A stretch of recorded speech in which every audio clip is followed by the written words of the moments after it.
Ken, over the roller, skiers right.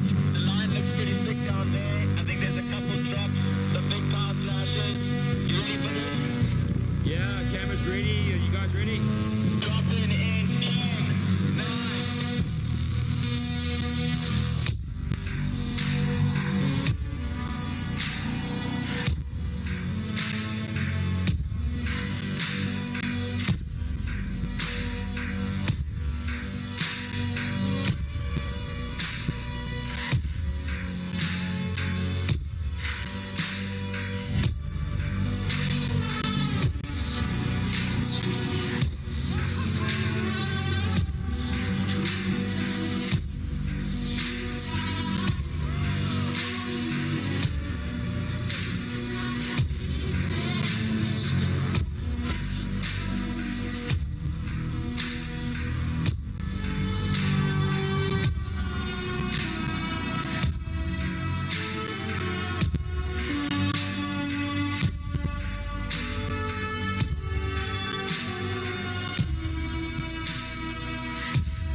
Diamonds are magnificent stones that arrest the human imagination.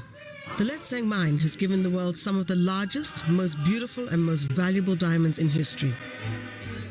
At 3,100 meters above sea level, high up in the snow-covered peaks of the Maluti Mountains, Letseng is the world's highest diamond mine. It is also one of the coldest. Temperatures in winter can plummet to well below zero. In Sesotho, the area is known as Letseng Laterai, meaning the swamp in the corner, and is also referred to as the roof of Africa. Letseng is also the world's lowest grade diamond mine, meaning that we have to process a huge amount of ore to recover 1 carat's worth of diamonds. To be exact, we process 100 tons of ore to recover 1.7 carats of diamonds. A carat is equal to only 0.2 grams in weight. The Letseng carats, however, are extremely valuable. We are the mine whose diamonds fetch the highest average price per carat in the world. Unlike other diamond mines, our large diamonds, bigger than 10 carats, account for 80% of our revenue. Mining at Letseng is therefore a fine balancing act between productivity and efficiency. Diamonds recovered and the prices we are paid. I have worked at Letseng since 2007, but the history of the mine and of diamonds in this area goes back much further than that.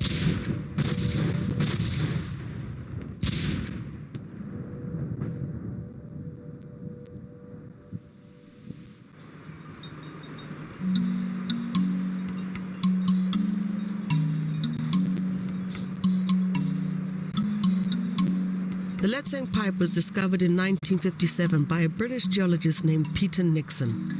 Nixon and his colleague Barry Dawson were recent graduates and wanted to further their studies with fieldwork on kimberlite, a rare volcanic rock that sometimes contains diamonds. They were attracted to Basutoland because a South African mining entrepreneur, Colonel Jack Scott, had recently discovered a number of kimberlite pipes in the area. Nixon and Dawson arrived in Basutoland in August 1957. After a few months of studying known kimberlites, the students followed the Orange River upstream in the Maluti Mountains to study kimberlite pipes in the area. These could only be reached on foot or on the backs of the tough, sure-footed Basotho ponies. Peter kept a diary. December 14, 1957. Very cold night, but a beautiful day. Examined a small outcrop of soft blue ground within the swamp. Brief examination indicated that it was kimberlite, and a walk around showed that it extended in all directions. It was a pipe. Pony, pretty well exhausted by the time I'd finished riding up and down the steep slopes, could just do with a beer. Me, not the pony. Following Nixon and Dawson's Letseng discovery, the first miners were Basotho diggers who worked their claims basically with their bare hands. Between 1958 and 1968, around 10,000 diggers treated as much as 1.5 million tons of alluvial gravel and recovered an estimated 60,000 carats of diamonds. Those were rough and really tough days. At times, miners spent up to a week stranded in blizzards that swept the high-altitude country. Accounts tell of miners dying of exposure as they worked to find the treasure that would change their lives forever. For some, the dream came true. Rough diamond traders bought big and valuable diamonds from the diggers, including the diamond that put Lesotho on the international diamond map, the massive 601-carat Lesotho Brown. Giant diamond found last year in Lesotho. Mrs. Ramaboa, the African woman who found it, was paid over $300,000, but if it can be split up, it could yield about $1.5 million. Everything depends on a perfect cleavage. Mrs. Ernestine Ramaboa discovered the Lesotho Brown in 1967. She traveled to New York with her husband to witness the stone being cleaved in front of a live television audience. The discovery of the Lesotho Brown was a turning point for diamond mining in Lesotho. Chief Leabua Jonathan, Prime Minister of the newly independent Lesotho government, was determined to revolutionize the diamond digging industry and bring an end to the haphazard and unprofitable exploitation of Lesotho's diamonds.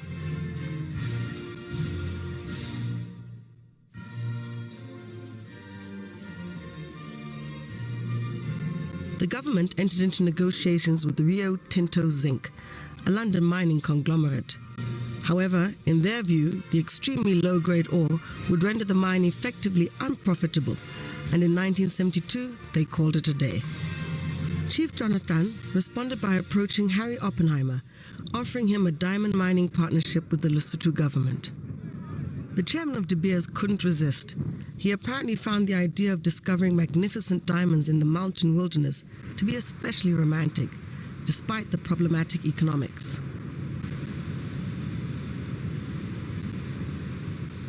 To declare the Letseng Laterai diamond mine officially open. De Beers mined here until 1982, when a slump in the global diamond market and changes inside the company prompted it to close Letseng. For more than a decade, the mine lay fallow, and the mountain top wrapped itself in a fog and silence. But behind the scenes, Keith Whitelock was working extremely hard to give the mine that he had been intimately involved with since 1957 a new lease on life. People that worked with me up there in the 70s were saying, hey, there's a mine there that's waiting for you. We wanted to go and open it up again. When De Beers closed it down, I mean, that sealed the fate of the mine. You know, people said, well, if De Beers can't make it pay, nobody can make it pay. They even convinced government it wasn't worth anything. The mine closed in 1982. Now we're talking about 18 years later. going back to my struggles, the 5-year struggle to first to get the license and then to get JCI to put some money in. I had great difficulty. They didn't believe those values were there. That was what we call the three little piggies, what they did. Those diamonds came out, the 3 diamonds in 3 weeks, and that was what turned the tables. And then the money was forthcoming to develop the mine, because those 3 diamonds today would be worth $30-40 million. And so then it was away, and we could build the mine the way we wanted it. The JCI investment brought the capital that was needed to reopen Letseng, and production resumed in 2004. But in 2005, JCI's majority shareholder and CEO Brett Keble found himself in financial trouble and wanted to dispose of his assets, including Letseng. That's when Gem Diamonds, Letseng's current majority shareholder, entered the picture. It was a public auction process. There were 12 companies which were shortlisted finally, and we all submitted bids. The Gem Diamonds bid was the highest bid, $118.5 million, and we acquired essentially 70%, and we assisted the Lesotho government with a loan to allow them to increase their stake from 24% to 30%, and that is a position which pertains today. Despite being the lowest grade diamond mine in the world, Letseng has come to occupy a very important position on the global diamond stage. Letseng is an important part of the global diamond industry because of the nature of the diamonds that it produces. But actually, the quantity which it produces is minuscule. Letseng is essentially a mine which mines a jewelry box. It's not really a mine which mines diamonds in the normal course of events. This year we will end up with an average of about $2,500 per carat. The industry average globally is $100 per carat. Yes, we're an iconic mine, but we're a very, very small operator. It's the most niche of niche positions. And, we guard that and protect that jealously. Letseng's diamonds are marketed and sold, most often through an open tender process in the city of Antwerp in Belgium. Historically, Antwerp is the main diamond trading center in the world. In terms of the Letseng brand, we have a very good name in the market in terms of our tender. There's transparency, there's trust, and the clients are very, very comfortable coming to tender and spend their money there. We're probably one of the only mines that can vouch for a diamond's provenance from the mine when it's found all the way through to the polished stone at the ends.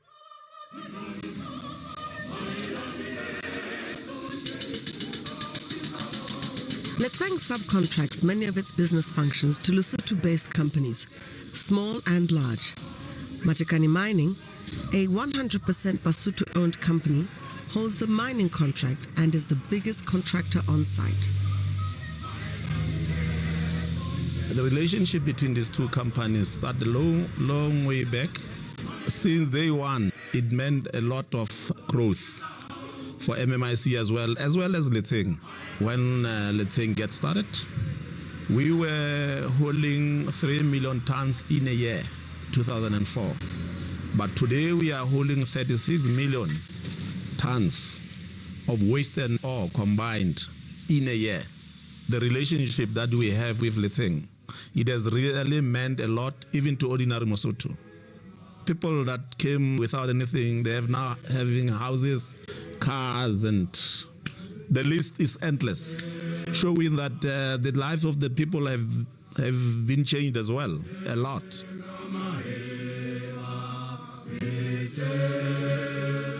Letseng employs over 1,200 people, of whom 97% are Basotho. They contribute to one of the most efficient diamond mining operations in the world.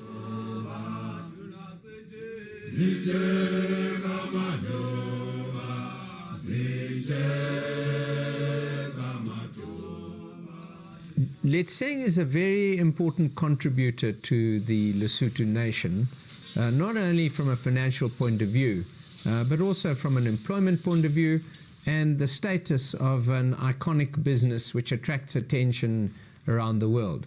The importance of our contribution, of course, places a big responsibility on us to continue contributing at the level that we have. Of every 100 maluti made in the sale of a diamond, more than 60 maluti comes back to Lesotho in the form of taxes, dividends, and royalties paid to the government. Their contribution to the economy has been immense in that we know that currently Letseng contributes close to 10% of the national gross domestic product. And as a result of that, they are an important partner for our country and for the nation. They help us fight against unemployment, in contribution to government fiscus in terms of revenue, in also making sure that they also bring in foreign reserves, which are very important for a country of Lesotho's stature. Diamonds mean different things to different people. Employment, education, community improvement, or the prospect of actually owning a diamond. For us, they mean an investment in this country and its future. Here at Letseng, diamonds are our opportunity of bringing rare gems into the world and contributing to the people of Lesotho by bringing value, opportunity, and the possibility of making dreams come true. I would like Letseng diamonds to prosper going forward. Not only Letseng diamonds, but the mining diamond industry in Lesotho, which is so valuable to the economy, particularly during these challenging times. So I wish them all the best. I wish them well, and I wish them prosperity. And we hope that going forward, the Letseng and the industry as a whole will continue to contribute to the social, economic development of our nation and the future generations to come.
The Lesotho Highlands Water Project is a binational project between the Kingdom of Lesotho and the Republic of South Africa. This project harnesses the Senku River, which is also known as the Orange River. The water is then transferred to South Africa. The water delivery system used for this purpose also generates hydroelectric power in the Kingdom of Lesotho. The project is based on the double coincidence of needs. While South Africa needed more water to meet its projected demand for industrial and domestic purposes, the government of Lesotho had for some years also been seeking ways of earning external revenue. Harnessing and exporting its abundant water resources and developing hydropower locally to reduce Lesotho's dependence on imported energy answered these needs. Following extensive studies of alternative transfer schemes, the options were eventually narrowed down to two hypothetical schemes, namely the Lesotho Highlands Water Project and the Orange Vaal Transfer Scheme.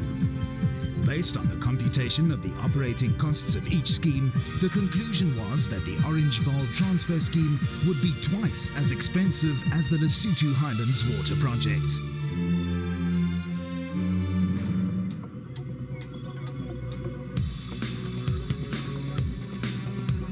The Lesotho and South African governments signed a water treaty in 1986 to implement the project over a 30-year period.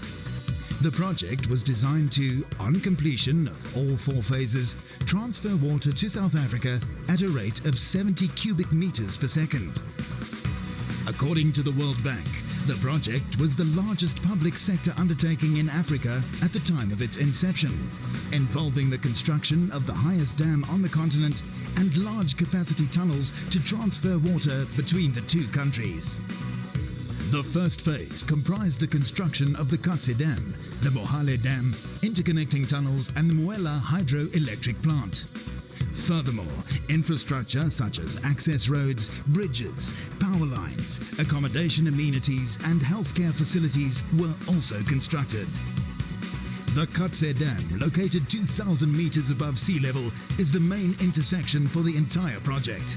The dam wall is a staggering 185 meters high.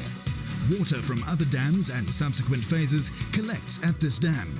Water is transferred from the Katse Dam through the Katse intake tower to generate 72 megawatts of electricity for domestic purposes. The inauguration of the water transfer component of the project took place on the 22nd of January 1998, followed by the launch of the Muela hydropower plant on the 22nd of January 1999. The inauguration of the entire first phase of the Lesotho Highlands water project was on the 16th of March 2004.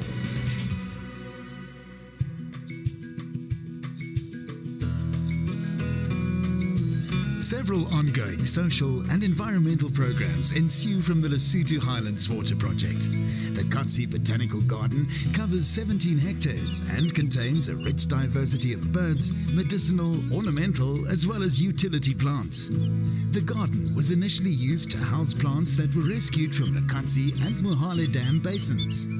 Other plants collected from various areas in Lesotho have also been replanted in the garden for conservation purposes. 2 aquaculture projects are also being implemented, namely Katse Fish Farms and Highlands Trout. Some of the benefits derived from these projects include employment opportunities for Basotho, an increase in tourism, and the acquisition of new skills and technology by local communities. The signing of the agreement to implement Phase 2 of the project took place in Maseru on the 11th of August 2011, followed by the launch of this phase on the 27th of March 2014. Phase 2 comprises of the construction of the Potihadi Dam and a 38-kilometer transfer tunnel linking this dam with the Katse Reservoir. The feasibility study for the hydropower component of Phase 2 is currently underway. A pump storage scheme was also identified as an option subject to the outcome of the feasibility study. Throughout the years, the Lesotho Highlands Water Project has won no less than 9 prestigious awards from leading associations in the areas of project management, engineering, hydropower generation and management, construction, as well as environmental planning and management. This year, the Lesotho Highlands Development Authority commemorates the 30th anniversary of the signing of the treaty on the Lesotho Highlands Water Project and the origin of a successful bilateral cooperation and partnership agreement between the 2 countries involved. The significant achievements of Phase 1 in the project are likewise celebrated. As the development surges forward, the Lesotho Highlands Development Authority remains cognizant of the emerging requirements from the riparian states in the river basin under the auspices of the Orange Senku River Commission, the institution responsible for managing the transboundary resources of the Orange Senku River shared by Lesotho, Botswana, Namibia and South Africa. The implementation of the second phase of the project will commence as a new chapter in the success story of this striking example of modern and innovative transboundary water resources management in Africa. But even more important, there is no doubt that the new phase will allow the Lesotho Highlands Water Project to continue promoting sustainable economic growth, reducing poverty and improving the livelihoods of the people of both Lesotho and South Africa.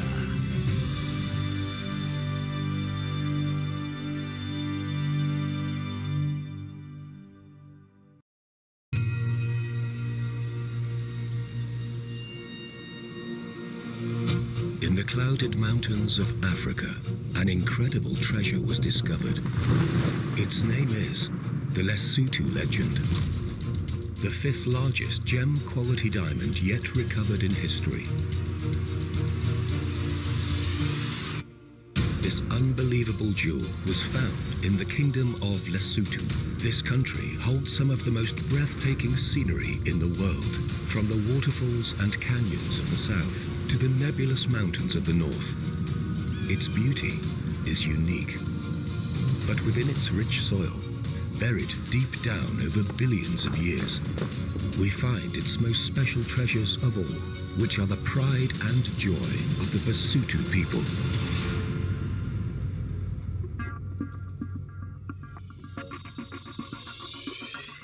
It is high above the kingdom, far from all civilization, that we find the Letseng diamond mine. Here, among the clouds, the rain, and the ferocious natural elements, a marvelous story of discovery began. Fire!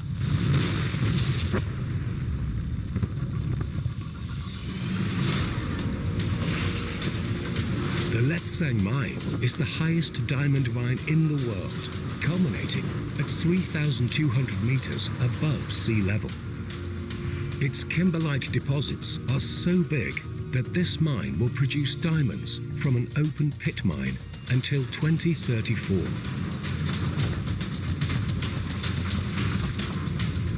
Its unique geology allows for the creation of exceptionally big stones, some of the largest diamonds in the world.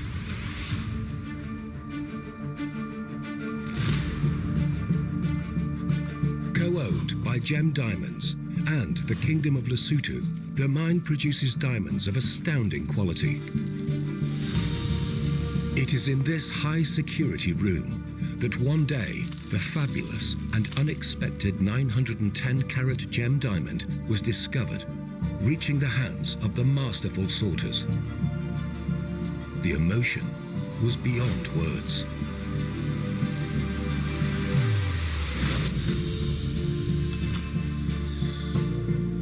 After meticulous analysis, this stone was identified as a D color Type 2A diamond, making it of the utmost color and clarity. It has been named the Lesotho Legend.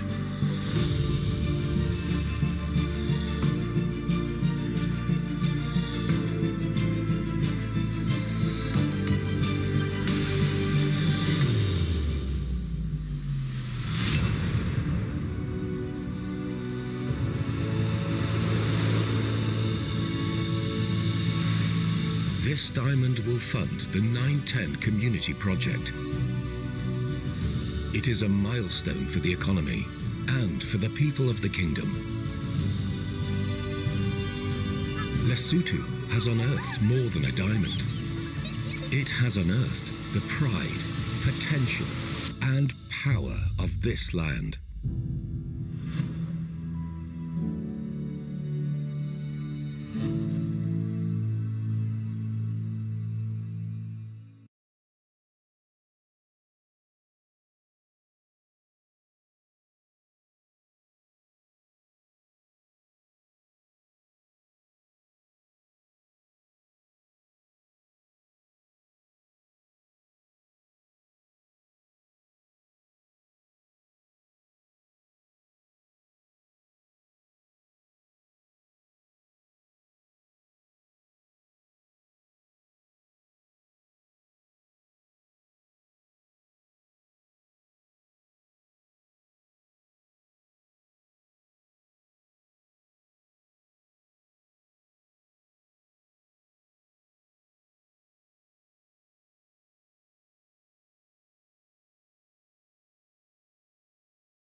Acting Secretary General. Acting Secretary General. Can you ensure that all delegates are connected so that we can start?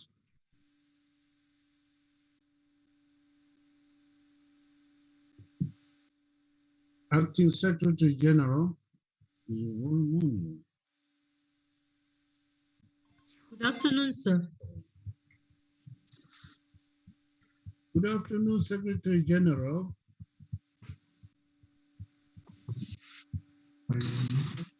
Good afternoon. Afternoon, sir. Yes, can we ensure that we're linked up so that we start? We may start, Honorable Acting President. Thank you. Good afternoon, honorable speakers, honorable members and staff.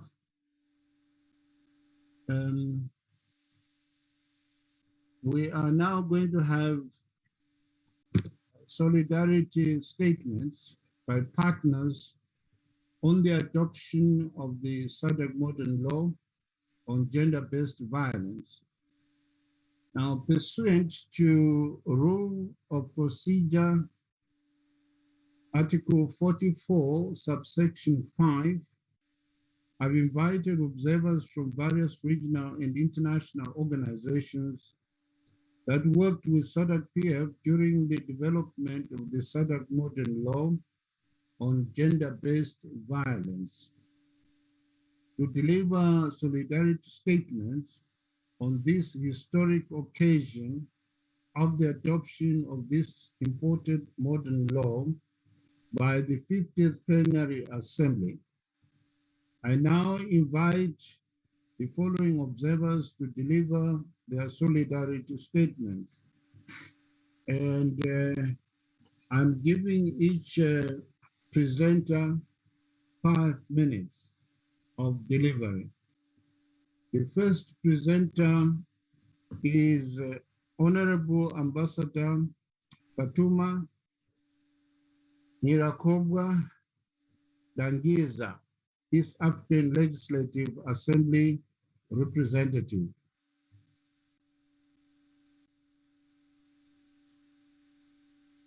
Please take the floor. Thank you, Right Honorable Advocate Jacob Francis, Acting SADC PF President and Speaker of Parliament of Zimbabwe.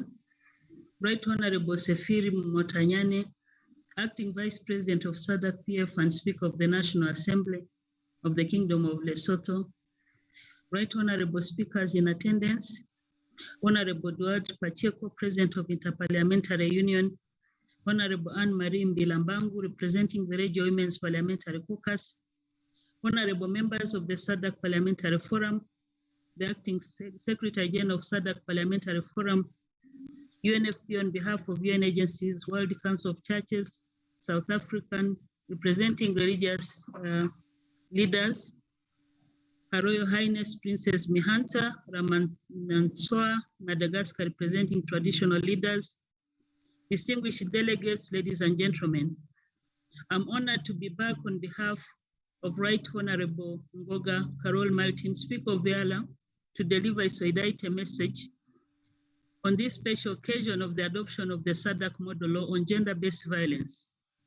It is gratifying to note that the East African Legislative Assembly has been associated to witness the adoption of such an important legal instrument by the SADC Parliamentary Forum.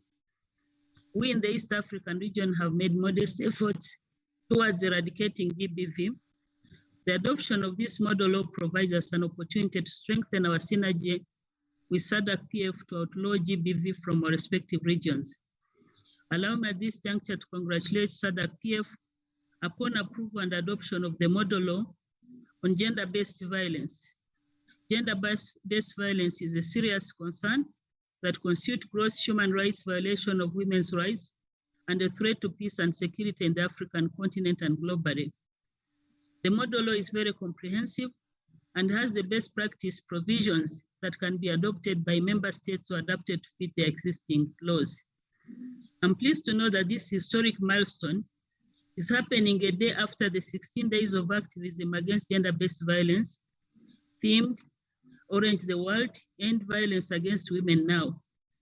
It also takes place a few weeks when His Excellency President Felix Antoine Tshisekedi Chilombo, President of DRC and AU 2021 chairperson, organized a men's conference in Kinshasa on the positive masculinity, galvanizing to end the scourge of violence in Africa. The high-level event was attended by a good number of African heads of state and Her Excellency Ellen Johnson Sirleaf, former head of state of Liberia. While speaking at the conference, His Excellency Paul Kagame, President of the Republic of Rwanda, noted, gender equality is much more than a moral obligation. It is a right which cannot be abridged. We must commit to tackling the negative mindsets in some men and boys that normalize violence against women and girls. Working together, we can end this scourge. End of quote. Honorable members, it is well established that sexual and gender-based violence is caused by unequal power relations between men and women, social-cultural norms that normalize GBV practices, and changing gender roles. Poverty, illiteracy, breakdown of family unit and support systems, insecurity, crisis, conflict, and political instability also contribute to sexual and gender-based violence. It is very important, therefore, to ensure that we address the root causes of GBV and tackle all its enabling factors. To that effect, Parliament should discharge its mandate to advance gender equality through gender-responsive legislation, equal representation in decision-making, governance, and holding our governments accountable on gender commitments. According to the UN Women globally, an estimated 736 million, 1 in 3, have been subjected to intimate partner violence, or both at least once in their life. That is 30% of women aged 15 and older. In the East African region, a regional forum themed Borderless Partnership Against Gender-Based Violence, which was convened to commemorate the just concluded 16 days of activism against GBV, observed that partner states have reported a 48% sharp increase in the number of GBV cases due to COVID-19 pandemic. The different forms of violence include rape, defilement, unwanted pregnancies, increased infection rates of sexually transmitted diseases, including HIV, as well as injuries and mutilation of body parts. We are also aware that these data do not include many unreported cases of GBV for fear of stigmatization and avoidance of family shame. Distinguished delegates, the AU categorizes violence against women as one of the most egregious forms of discrimination and a critical impediment to women's realization of their fundamental human rights. AU Agenda 2063 in Goal 17 of Pillar 6 identifies aging violence against discrimination against women and girls as one of its priorities to achieve full gender equality in all spheres of life in Africa. We cannot emphasize further the centrality of parliamentary action against GBV if our regions and the people we represent are to attain the UN 2030 Agenda for Sustainable Development Goals, especially Goal 5, which calls for achieving gender equality and empowering all women and girls. While commemorating the 16 days of activism against gender-based violence, the UN Secretary General Antonio Guterres reiterated his call, urging international community to work and end the shadow pandemic of GBV. Further adding that violence against women and girls is a global emergency requiring urgent actions at all levels, in all spheres, and by all the people. Honorable members, of the aforementioned numerous cases of GBV are happening while at policy and legislation levels, the ES has made the following commendable efforts. The Treaty for Establishment of the East African Community, which is the mother law of ES in all matters of cooperation, recognizes the indispensable role of women in the attainment of objectives of regional integration and provides for gender mainstreaming in all its endeavors and enhancement of the role of women in cultural, social, political, economic, and technological development. The treaty also provides for gender equality as one of the fundamental principles of the community.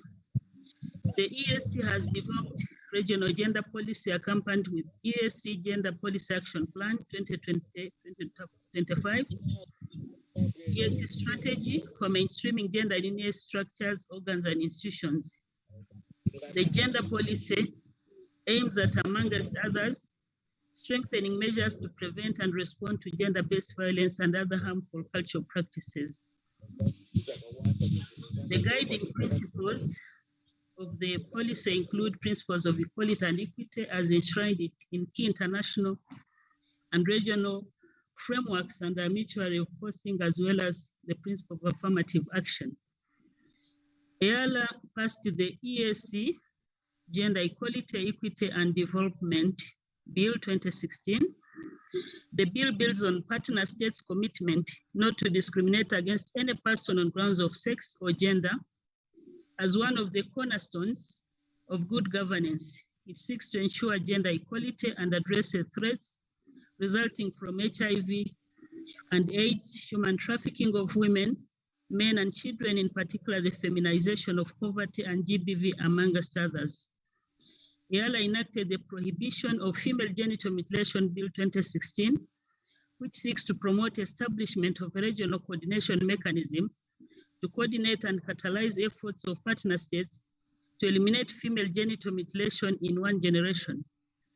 It proposes harmonization of laws, policies, and strategies, sharing of information, conducting research, documenting findings, and fostering the development of common policies that promote universal education, equal opportunities for all, creation of awareness about dangers of female genital mutilation, and provision of resources for protection of girls at risk. EALA also passed the East African Counter-Trafficking Bill in Persons 2016. In most cases, the victims of human trafficking are women. The bill seeks to provide a legal framework for the prevention of trafficking in persons, prosecution of perpetrators of trafficking in persons, provision of protection mechanisms and services for victims, and development of partnership for cooperation to counter trafficking in person in the community. Honorable members have shared the example of the ESC region and the legislative action of the EALA, just to underscore that much as it is commendable to put in place a regional legislative framework against can you wind up? Yes, I'm concluding. Such as SADC PF model on GBV, it is equally challenging to get it effectively domesticated and implemented to deliver the expected outcomes and impact. In conclusion, I wish to assure SADC PF EALA's readiness and commitment to work with you in partnership as we strive to achieve effective implementation of regional and national laws against GBV. To that effect, we should explore joint actions to be undertaken within our traditional roles of legislation, representation, and oversight. Violence against women and girls is unacceptable. We must join our efforts to tackle the root causes of violence, change patriarchal mindsets, and engagement to eliminate violence against women and girls. I thank you for your kind attention. Thank you very much, Ambassador. Please, my sister, in future, don't forget my last two names. They are very ancestral. Thank you. I indulge you because you are... Apologies, because one of your names resembles the name of my country, so I don't know how I forgot. All right, thank you. Thank you very much, Honorable Ambassador Dangiza, the experience of EALA and your unwavering support to SADC's PF model law against GBF. The next speaker is Dr. Mbangi. I hope I pronounced it properly. Regional Director, UNFPA, East and Southern Africa Regional Office on behalf of UN agencies. The floor is yours. Thank you, Honorable Chairman, Advocate Mudenda. I will use that name and apologize. Honorable members of the SADC Parliamentary Forum, Madam Boima Sekoma, Secretary General of SADC Parliamentary Forum, Acting Secretary General, Mrs. Mungandi, Your Excellencies, Her Royal Highness Princess Mihanta Ramanantsoa of Madagascar, a leading champion against GBV, members of other regional parliaments present, members from Interparliamentary Union, representatives from the Swedish government, representatives from the World Council of Churches, Southern Africa, and the SADC Lawyers Association. Distinguished guests, colleagues, I beg to stand on existing protocols. It is such an honor to join you on this important day for women and girls in the SADC region and in Africa. With the SADC model law on GBV, our region is indeed leading the way. This model law is in line with Aspiration 6 of the Africa We Want agenda. With only 9 years left to achieve the SDG targets, the gender-responsive SADC model on GBV will support our efforts to end gender-based violence and harmful practices by 2030. This is an important milestone because we know that comprehensive legislation on gender-based violence plays a critical role in effectively protecting women and girls. A 2016 study found that life expectancy for women is higher where they are legally protected from domestic violence. So let me start by congratulating the SADC Parliamentary Forum, especially its Secretary General, Madam Boima Sekoma, for her leadership and commitment, as well as the Regional Women Parliamentarians Caucus for this crucial initiative. The SADC model law on GBV is the tool that will support SADC member states to enact, implement, and monitor legislation addressing all forms of gender-based violence. The adoption and enforcement of national laws to address and punish all forms of violence against women and girls in line with the international human rights standard is paramount in preventing violence against women and girls and ensures the rights of survivors everywhere. Distinguished guests, over the past 2 years, United Nations agencies have been privileged to work with the SADC Parliamentary Forum to convene a broad range of stakeholders from regional economic commissions, civil society organizations, universities, research institutions, and traditional leaders towards the development of this model law. Today, at this 50th Plenary Assembly of the SADC Parliamentary Forum, we are delighted that a very comprehensive draft SADC model on GBV was presented and adopted. As you know, achieving zero gender-based violence and harmful practices is a key priority for UNFPA globally and in the East and Southern Africa region. The data are staggering. In the SADC region, 1/3 of women have experienced physical or sexual intimate partner violence in their lifetime. We have also witnessed how the impact of the COVID-19 pandemic, coupled with the humanitarian crisis in the region, have increased the risk of physical and sexual violence for women and girls. Additionally, when we look at the status of the legislation on GBV and domestic violence in our continent, 19 African Union member states still do not have specific national legislation on domestic violence. And where the laws exist, these are often limited in scope and coverage or poorly enforced. Therefore, we see the SADC model on GBV as a critical tool to support member states, lawmakers, civil society organizations, including women's rights organizations, survivors, traditional leaders, and many other stakeholders, advocate for legislation that effectively protects women and girls and ensures women and girls access to justice.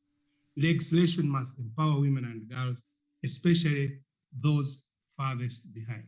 Honorable members of Parliament's distinguished guests, UNFPA and its UN sister agencies look forward to strengthening our partnership and collaboration with the SADC Parliamentary Forum and the SADC member states. We remain committed to support and accompany the post-adoption process, the use and domestication of the SADC model or GBV in the SADC member states.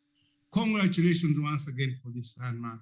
Today we are advancing the full realization of the rights and choices of women and girls. I thank you. Thank you very much, Doctor, for your support. The next presenter is Professor Ezra Chitando, World Council of Churches, Southern Africa, representing religious leaders. Thank you very much. Good afternoon. I also beg to stand on the existing protocol. This is a solidarity statement by the World Council of Churches on the adoption of the SADC draft model law on gender-based violence. It was one of our region's and continent's most celebrated sons, Nelson Mandela, who said, and I quote, "It seems impossible until it is done," end of quote. As the World Council of Churches Southern Africa Regional Office, would like to take this opportunity to affirm our support for the adoption of the draft SADC model law on gender-based violence. We appreciate the progressive stance taken by parliamentarians in the SADC region to uphold the human dignity of all and to actively challenge gender-based violence.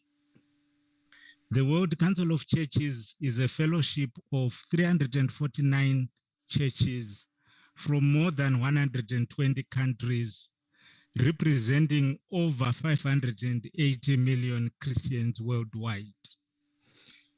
We are convinced that religious leaders from diverse faith communities are strategically placed to respond to gender-based violence. They command authority, are found in even the remotest of places, and have sacred texts that serve as resources for promoting human dignity.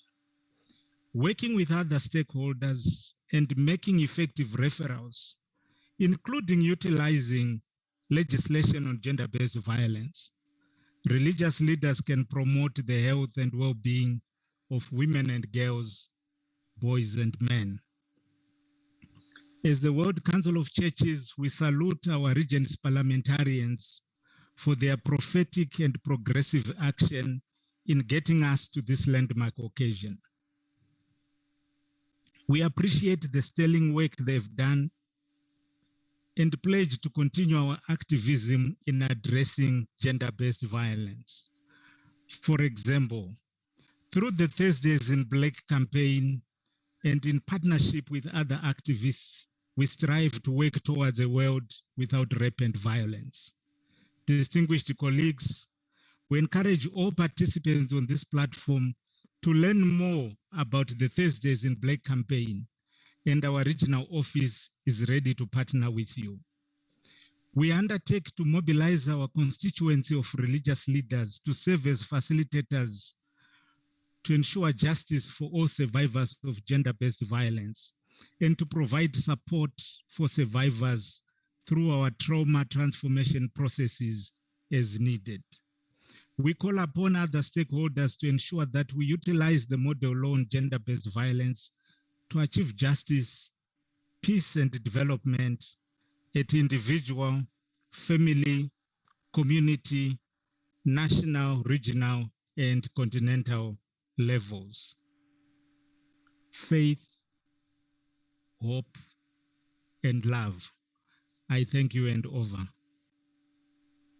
Thank you very much, Professor, for your support. It is now my privilege to call upon Her Royal Highness Princess Mihanta Ramana Soha from Madagascar, representing traditional leaders. Over to you.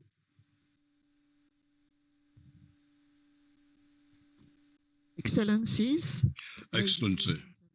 Excellent.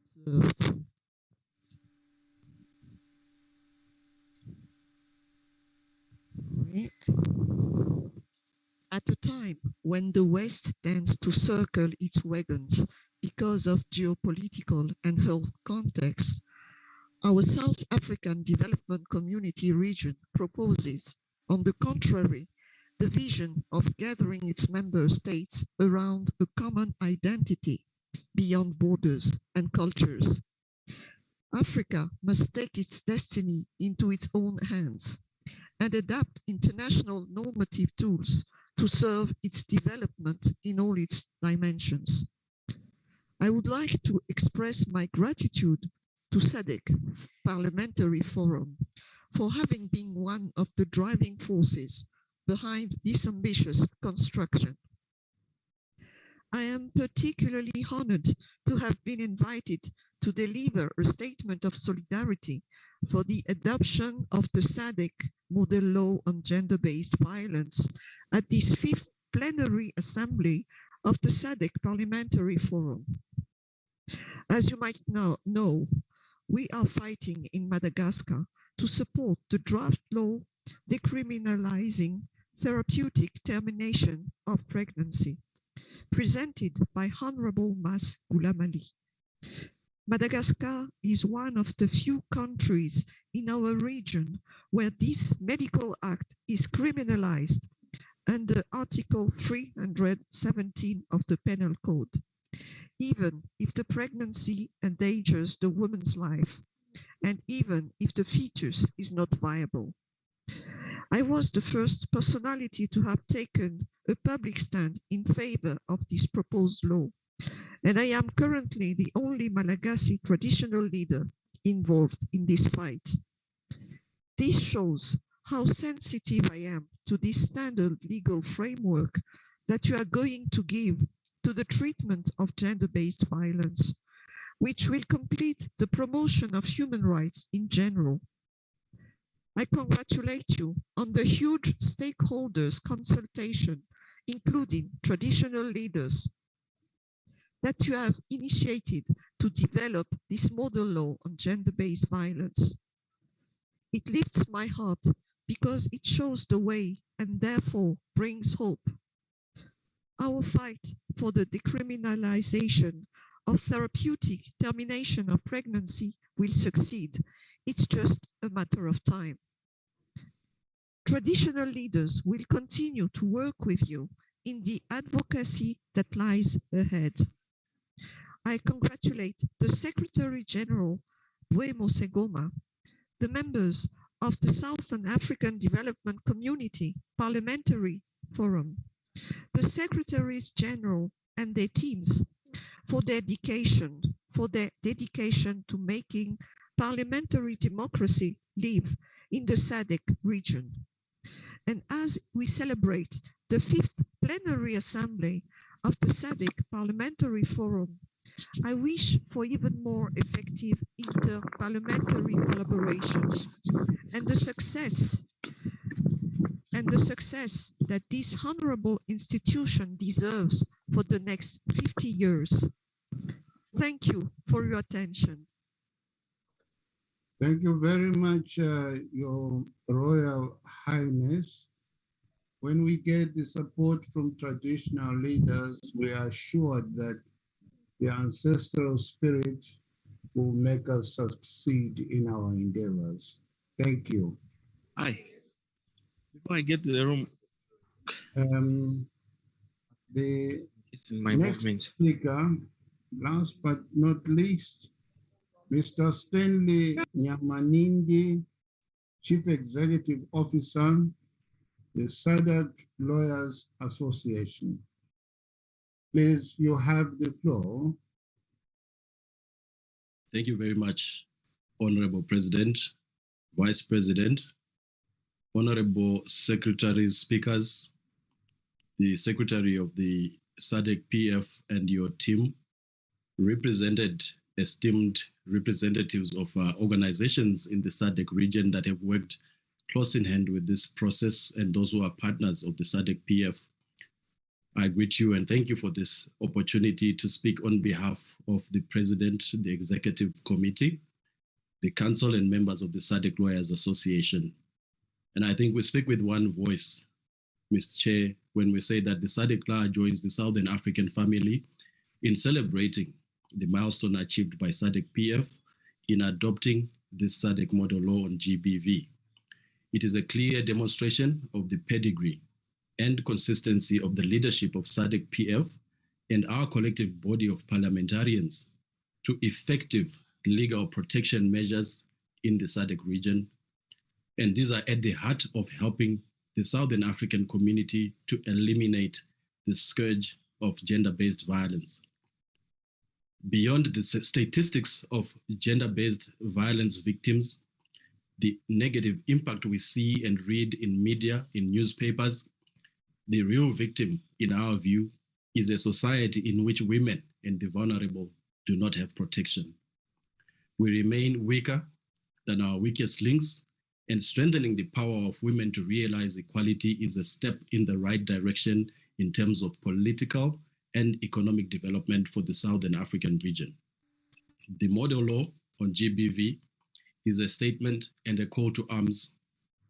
It is no longer enough to speak of GBV, but we must now be the change we seek to see. We must now act deliberately and demand actions of ourselves and those in our workplaces, in our places of worship, in our circles of families and friends. We must now demand an immediate change in the approach to gender-based violence and gender equality, and we must no longer accept discrimination of women. We must no longer take for granted the struggles of the other gender simply because we were created differently, and we need to raise the bar in terms of legal protection. I had the privilege, Mr. President, of joining the SADC Parliamentary Forum in 2018 in Maputo. And at that time, we congratulated you for adopting the SADC model law on elections. You have continued on this path consistently, and this is another act that shows that there is increased democratic capital in the SADC region through your leadership.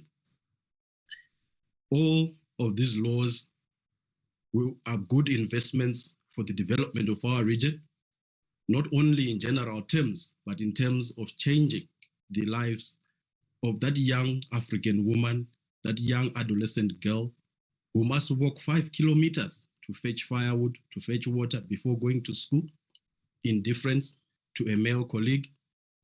And certainly, we look forward to using these instruments to bringing the advantage of equality to the ordinary African female citizen. The GBV model law builds on the gendered provisions of your preceding model laws, and it helps to align sub-national legislation to the national, continental, and global affirmative action norms on GBV, gender equality, and human rights. It gives a focused and amplified voice for the inclusion of women in all sectors of social and economic development as equals. And may I say, the evolution of SADC PF into a regional legislative assembly is doubly applauded. It strengthens the core institutions for democracy and the architecture of governance in our region. We rely on the traditional role of parliamentarians to keep the other institutions of government in check according to the rule of law and the doctrine of separation of powers. O Estado de Direito e a doutrina da separação de poderes, continuaremos a agir e o Parlamento é que está mais próximo das pessoas, porque enquanto parlamentares vocês são eleitos pelo povo, cujas esperanças, aspirações, sonhos vocês representam diretamente. Eles vivem de acordo com a vossa liderança enquanto parlamentos. Vocês têm que providenciar água potável nas vilas. There seems to be a cross line. Parecem haver linhas cruzadas na interpretação. For discrimination and gender-based violence to be rooted out, it is through the push of Parliament. Your commitment to creating laws that increase your capacity as Parliament to represent your electorate and your constituencies through legislative protection measures is very commendable, and it is a role that more effectively is a sign of hope for the region and gives us security and comfort in the knowledge that we are led by concerned leaders. Congratulations to the SADC PF, led by Madam Boemo Sekoma, our SG, and your team, and the whole forum and assembly.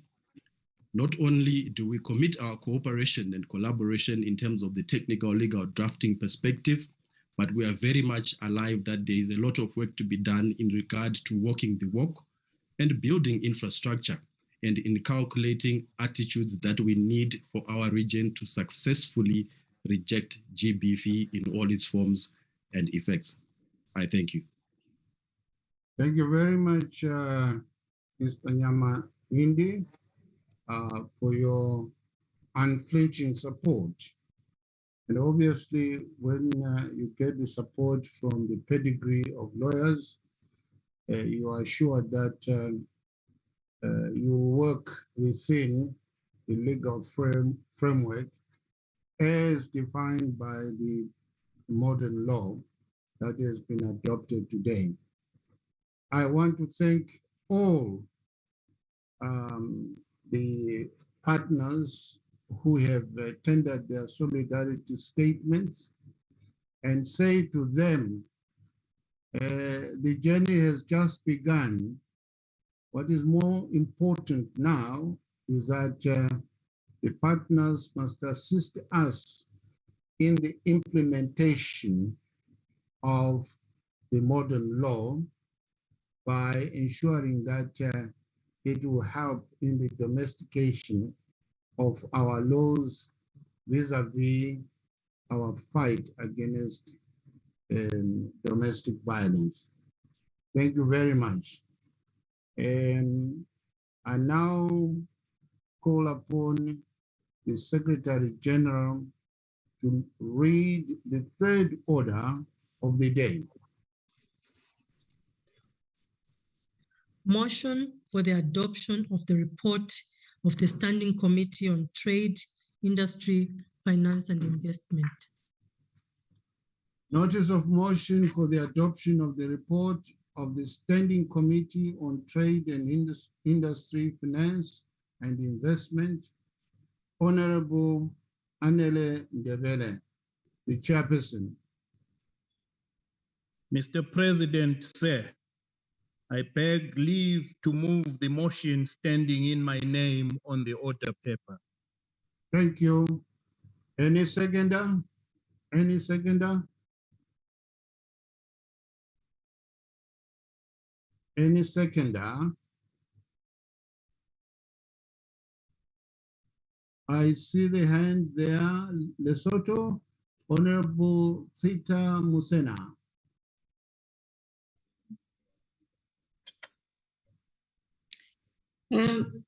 Thank you, Honorable President. I shall be seconding the motion by the TV committee. Thank you. Thank you very much. I shall now allow debate on the motion. Members who wish to ICT, please, can you control the glitches? I shall now allow debate on the motion. Members who wish to debate shall indicate by clicking the raise hand function on the Zoom platform. Honorable members, you are reminded that for purposes of accurate verbatim recording, you should always say out or state your name and country whenever given the floor to speak. I now call upon the Honorable Ndebele to move the motion. Thank you, Mr. President, sir. It will be remiss of me not to congratulate the 50th plenary on the occasion of the adoption of our GBV model law. I express warmest congratulations on this achievement and best wishes at the municipal level. Allow me in the same breath, Mr. President, sir, to mention your outstanding skills. You made the review process of our GBV model law come together. I shall not dwell on the fact that the process was a bit sticky when we were in Johannesburg, but rather I will concentrate on that which cements our brotherhood or sisterhood as states. If we were given an opportunity, Mr. President, sir, to choose our neighbors, it goes without saying we would choose each other again.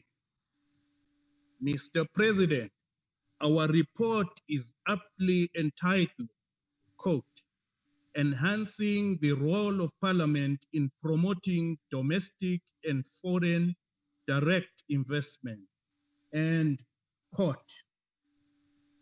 I beg to move that this plenary assembly do adopt the report of the Standing Committee on Trade, Industry, Finance and Investment to the 50th Plenary Assembly session of the SADC Parliamentary Forum laid on the table on the 10th of December 2021.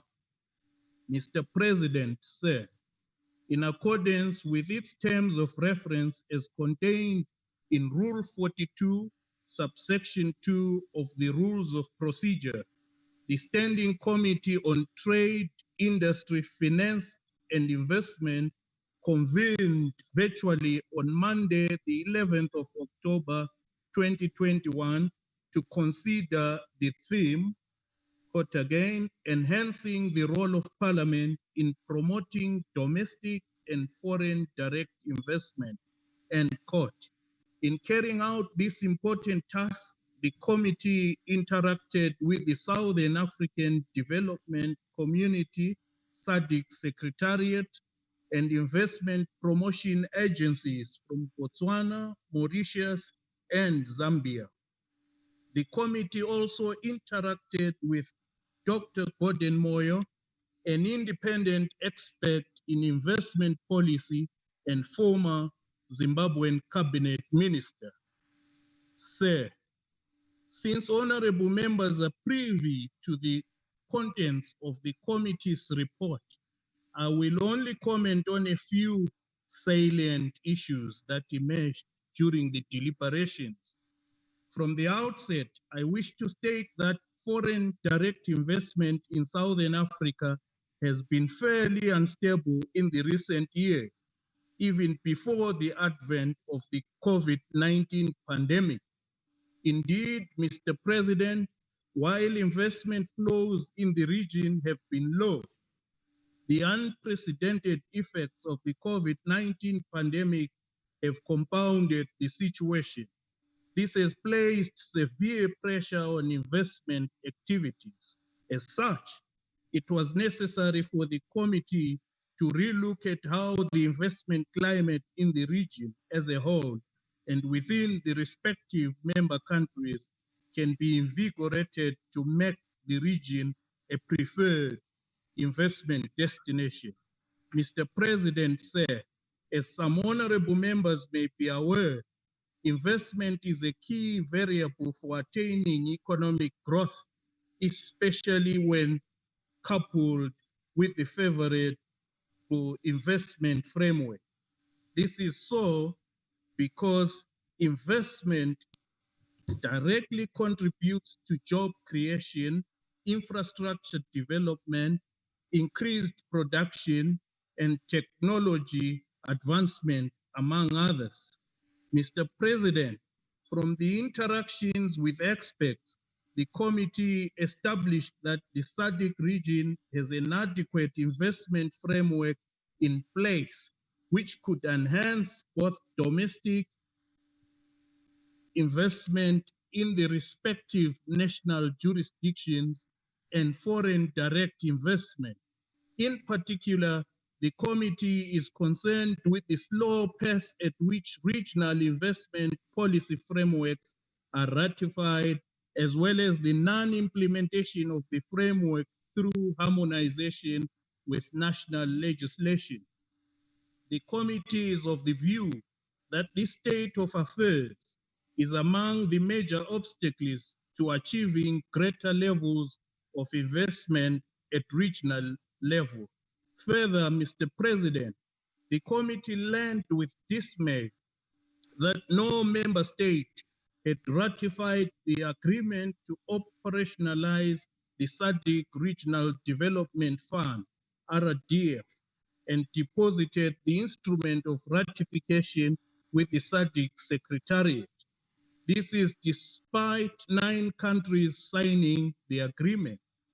For the avoidance of doubt, Honorable President, the overall purpose of the fund is to create a regional financing mechanism for economic development and sustainable growth in the SADC region. The committee further observed that corruption is ranked highly as an impediment to investment inflow as well as domestic investment. The committee also regrettably notes the alarming rate at which the SADC region is losing resources as a result of illicit financial flows, transfer pricing, and the high prevalence of transfer of money to offshore accounts at the expense of development of the countries hosting foreign investment.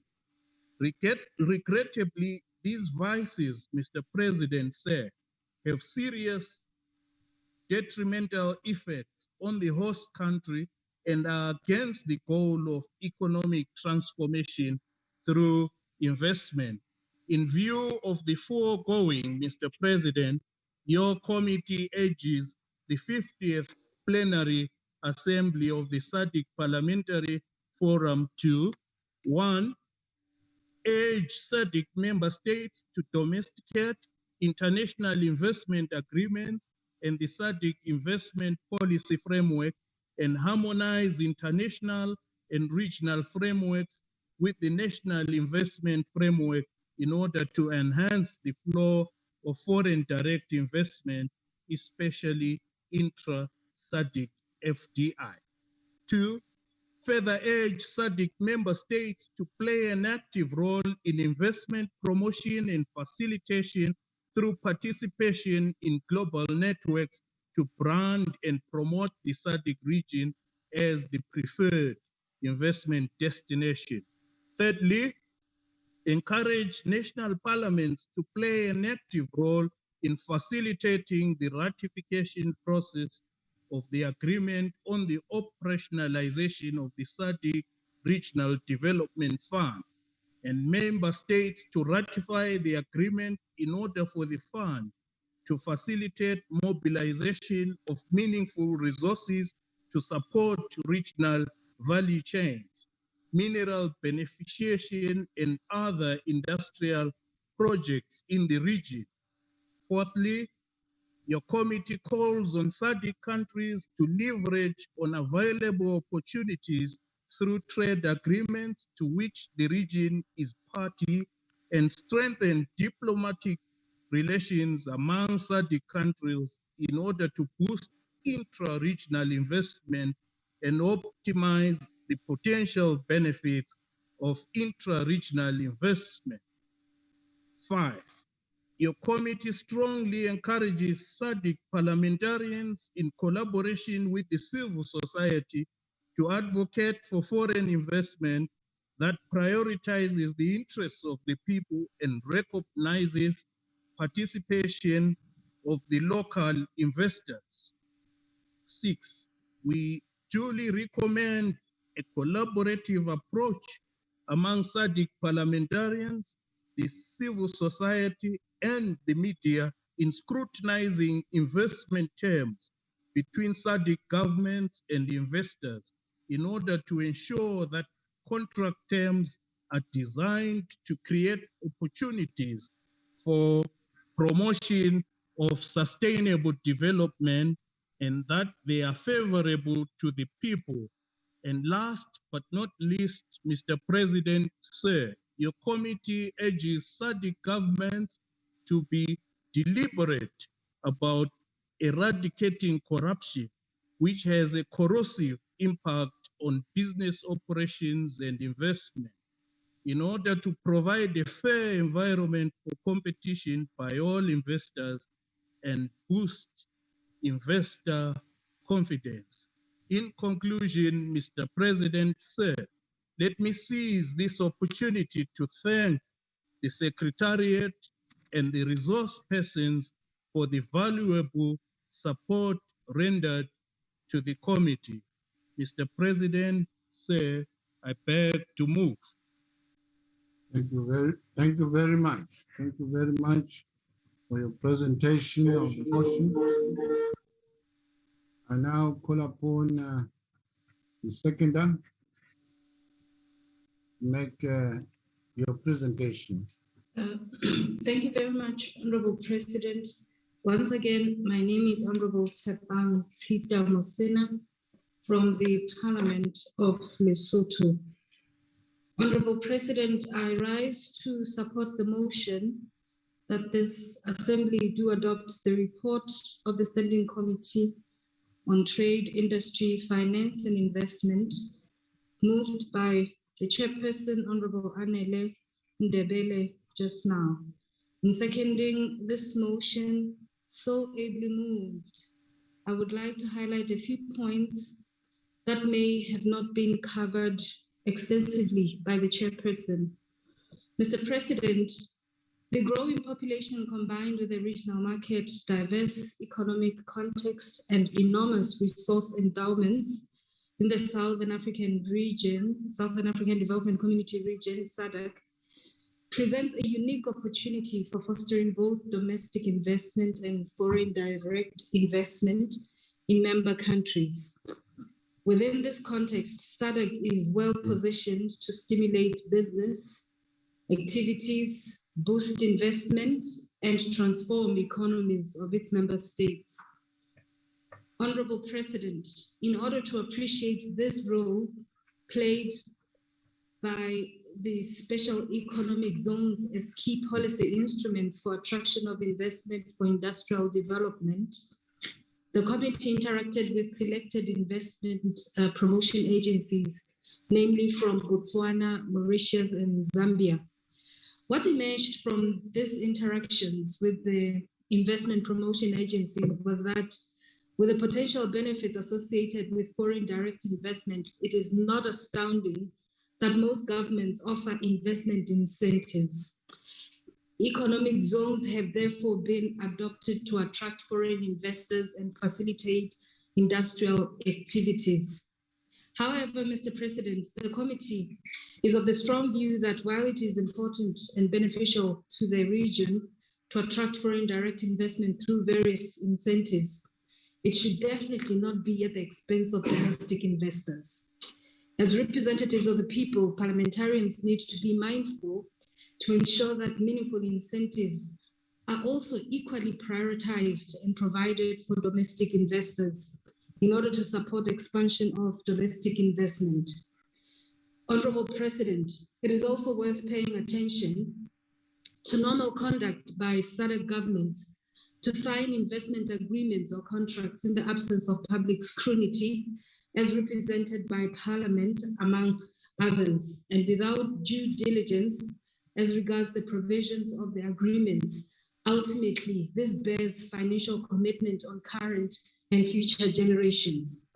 Additionally, honorable members should take the leading role in advocating for regular assessment of the performance and economic impact of the special economic zones earlier referred to, so as to ensure that they remain relevant even for local investors. As I conclude, Honorable President, allow me to pay my special tribute to the Secretary General and staff of the SADC Parliamentary Forum for the support rendered to the TIFI Committee.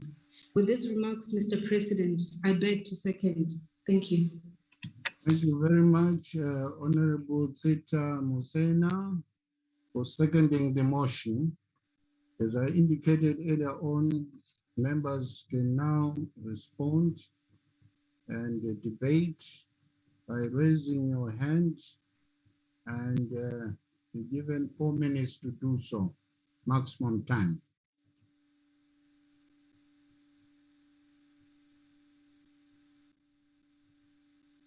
Any member prepared to debate on the motion, please raise your hands.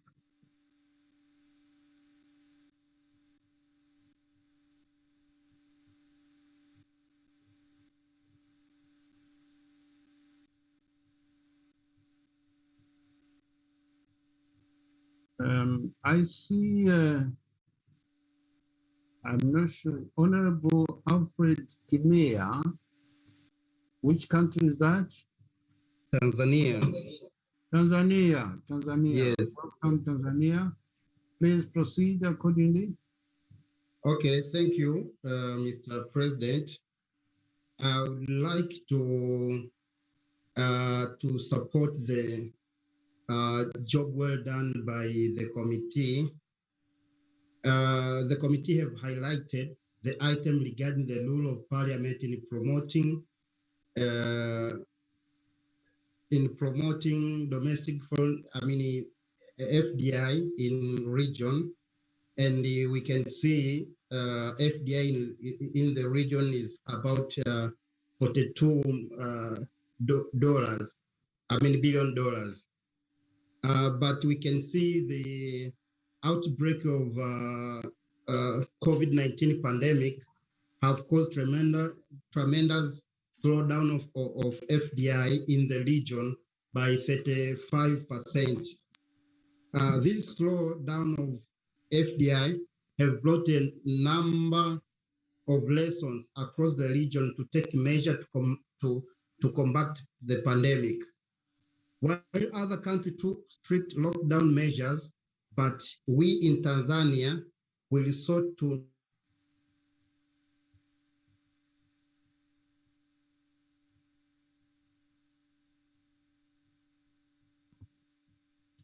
ICT, can you help this? There's a glitch.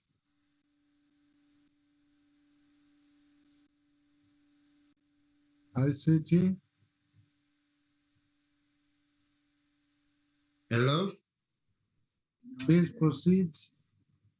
Okay, let me repeat. As I said, most of countries, they use lockdown measures, but we in Tanzania, we didn't do a lockdown. Due to this, Tanzania received 1.1 billion FDI in year 2020 compared to $0.99 billion, which we recorded in year 2019. With this experience, we in Tanzania, we argue that apart from use World Health Organization guideline regarding to fight against COVID-19 pandemic, our SADC countries should consider or should regard national and regional circumstances so that we cannot be adversely affected by the pandemic. Regarding to the role of Parliament in facilitating and promoting domestic and foreign direct investment, we fully support and commend the initiative taken by our sister country like Mauritius and Zambia by having special agents for promoting investment. Indeed, both agents are doing a commendable job. We would like to state that also we in Tanzania through our parliament, we enacted a Tanzania Investment Act in 1997, which establishes Tanzania Investment Center, which is mandated, among other things, the role of promoting domestic and foreign direct investment. The center is mandated for promoting of investment in all sectors within Tanzania. For instance, let me indicate two sectors which benefited from establishment of Tanzania investment sector. One of them being tourism sector. Due to establishment of TIC, Tanzania Investment Sector, tourism has grown for past few years. Like now, is accounted about 24% of Tanzania export, and it's accounted about 17.2 of Tanzania GDP. And this tourism sector give various opportunity for foreign and direct to invest, especially in construction of tourism, construction of hotels, establishment of leisure parks, construction of golf, and so forth. And another sectors which has been benefited due to establishment of Tanzania investment sector is energy sector. The center is responsible for promoting, generation, transportation, and distribution of energy from various sectors, extraction of construction of petroleum pipeline, petroleum product offloading terminals in our ports. Honorable member, you are beyond 4 minutes. You are beyond 4 minutes. Okay, Mr. President, with these few words, I support the motion. Excellent. Thank you. Any other member?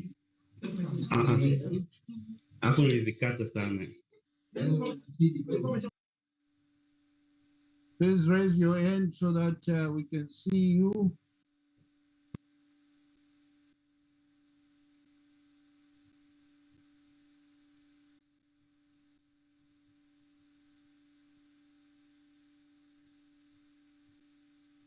I'm waiting for some more contributions to the motion.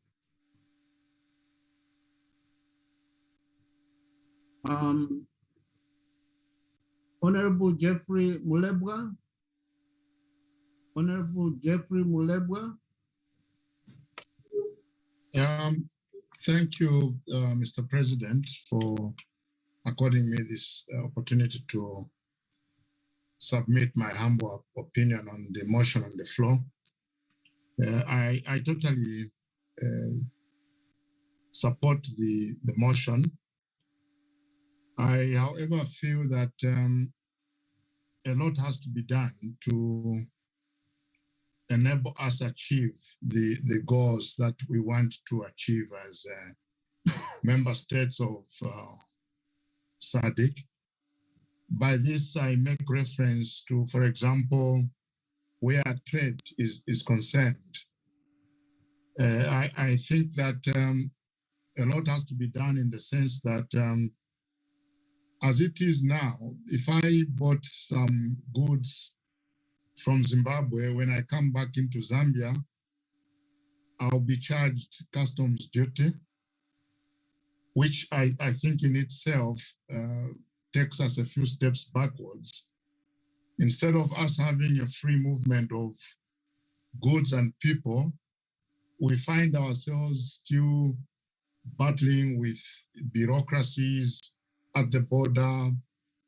You know, we can't freely move as it were, or as it is expected to be.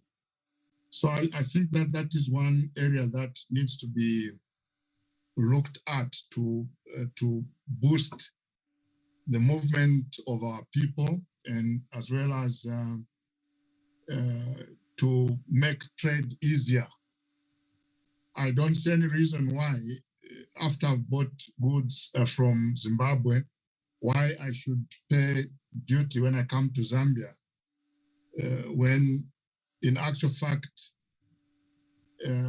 this is supposed to be an area where we are supposed to move freely without any difficulties in terms of such things. So I think that we have a great potential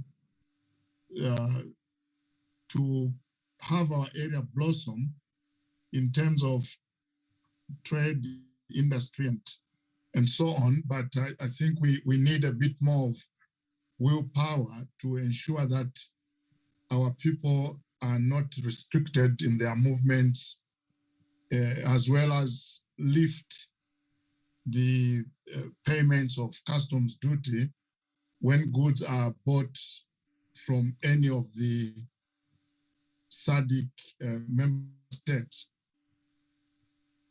So with a few words, Mr. President, I wish to make my submission. Thank you very much. Any further contribution? Any further contribution? I waiting for some hand to be raised.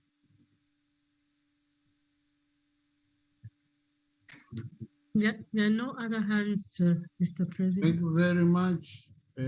We don't see any further hands to contribute. Now call upon Honorable Devele to respond to the observations by Zambia and Tanzania and wind up the motion. Thank you, Mr. President. Honorable members, ladies and gentlemen, important points have been raised. It is desirable that something should be said about these. Let me quickly thank the seconder of this motion, Honorable Tsepang Sita Mosina. She urges us that in attracting investment as SADC member states, we must not allow for investment incentives that do not benefit our people. At the first level, we seek foreign direct investment in order to impact the quality of the lives of our people in a positive manner. Honorable Alfred Kimia from Tanzania, thank you also for your support for this motion. We take counsel from you that we must take proactive measures to contain the effects of COVID-19, which is proving to be a significant affront to FDI. We take further counsel from your wisdom that national and regional circumstances must be taken into cognizance in crafting strategies around containing COVID-19. You urge us to leave an economic window open to facilitate direct foreign investment, especially in the areas of tourism and the energy sector. Honorable Jeffrey Mulebwa from Zambia, thank you for your total support for this motion. You urge us to do a lot more in order to achieve what we want to do as member states. You have urged us to allow for free movement of goods and people. Mr. President, about 2 weeks ago, I sat in a regional meeting in Zambia where we were addressed by the country's Deputy Minister of Industry and Commerce. He bemoaned, which I do, the fact that as African states, we are not trading enough amongst ourselves. So it is in order that duties on goods that we procure from each other state fall away. And I noticed that the African Continental Free Trade Area presents immeasurable opportunities in that direction. Honorable President, sir, with these few submissions, I am pressing for the motion. Thank you. Did you say you're pressing for the motion? I so move for the adoption of the motion. Okay. Thank you. Thank you. I put the question that the report of the Standing Committee on Trade, Industry, Finance and Investment be adopted. Are there any objections? Are there any objections? There are none. The report is duly adopted by this plenary assembly. Fourth order of the day.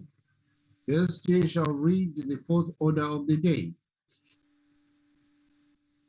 Motion for the adoption of the report of the Standing Committee on Food, Agriculture and Natural Resources. Thank you. Notice of motion for adoption of the report of the Standing Committee on the Food, Agriculture and Natural Resources. Honorable Andrea Leo Tumba, Chairperson.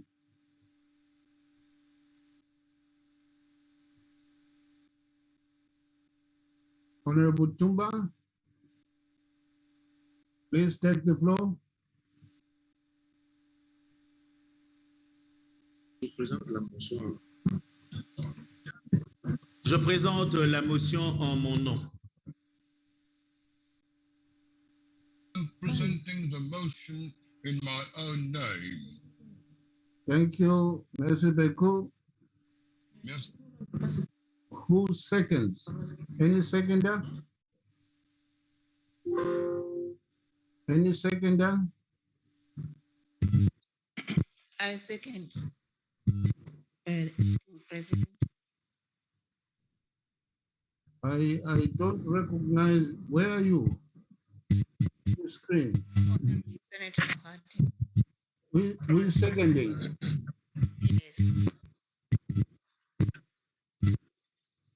Is it Honorable Mosito? No, I think that's it. Yes, Mr. President, I'm the second of the motion. Thank you. Thank you very much. I call upon Honorable Tumba to present the report.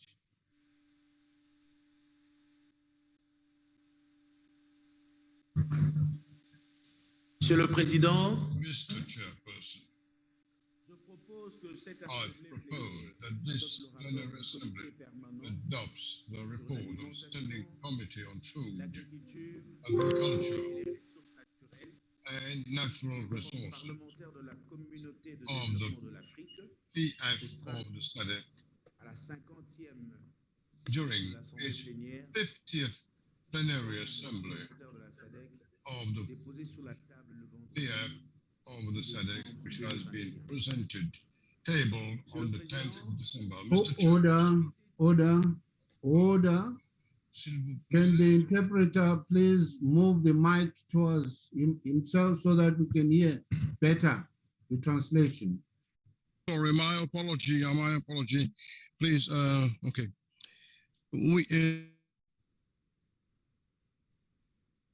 Honorable Tumba, please proceed.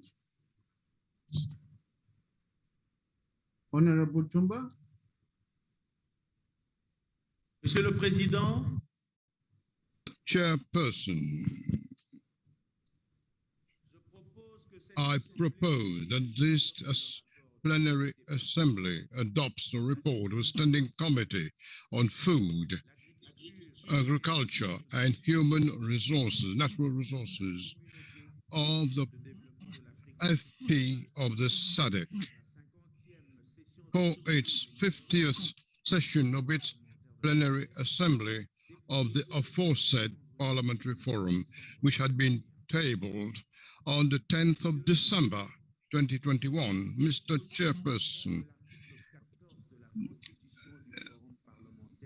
by virtue of the Article 42 of the Constitution of its internal regulations, the committee met on 12 October 2021 to examine water resources management in the SADC region. The committee has the privilege to benefit from experimented resource persons from the region. The conclusions of the committee, including the recommendations of the interactions with the resource persons, are presented in the report of the committee. It would be my pleasure to hope that the members of this August Assembly have been able to take cognizance of this report. This is why, Mr. Chairperson, allow me to underscore a few salient features of this report. Mr. Chairperson, during its deliberations with the resource persons, who have helped the committee to examine its theme, the committee has thankfully taken note of the various programs of the projects insofar as the water resources are concerned in the region, together with our cooperating partners. However, the committee is of opinion that the member states of the SADC should play an active role by bringing the necessary funding to this project, unless leaving this enormous responsibility to the cooperating partners.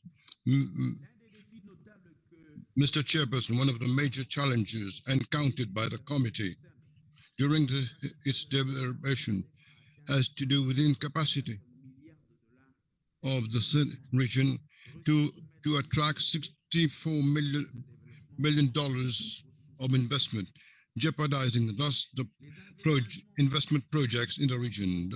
The present projects in the water sector of the region vary between 10 to $19 billion, Mr. Chairperson. This is well below what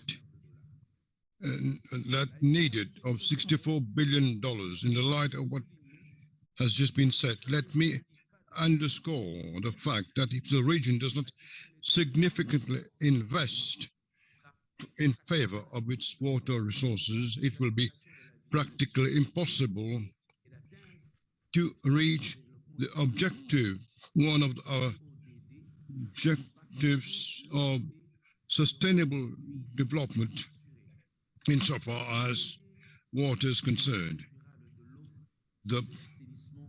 It will be further, even more difficult to manage water resources properly.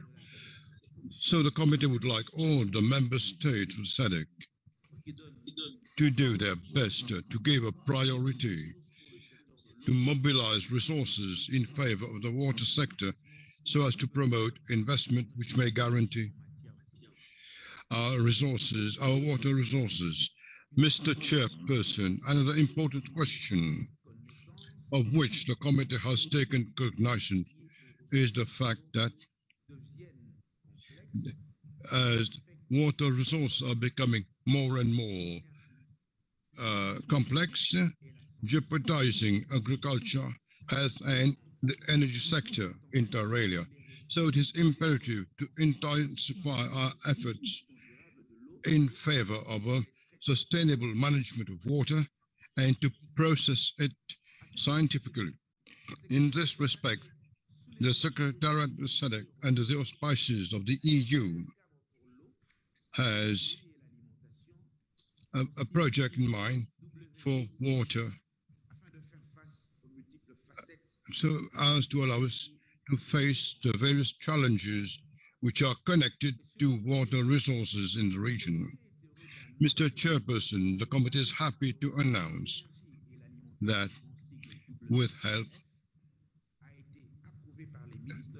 the project has been approved by the water ministers of the SADC.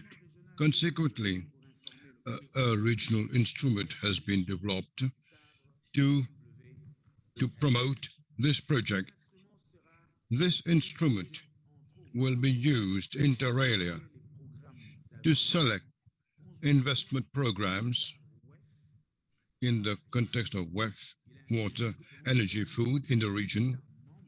It behoves the member states of the SADC to see to it that we support this program by intensifying its implementation. Mr. Chairperson, the security of water in the region is jeopardized by economic activities, by demographic growth, and the negative effects of climate change. Amongst those challenges, climate change is the major challenge. We depend highly in the region on agriculture. We have various meteorological phenomena threaten the sustainability of agriculture and food security. I'd like to ring the alarm bell for the region to take the required decisions so as to resist those challenges sustainably. Mr. Chairperson, I would like to, there's too much we are in a transboundary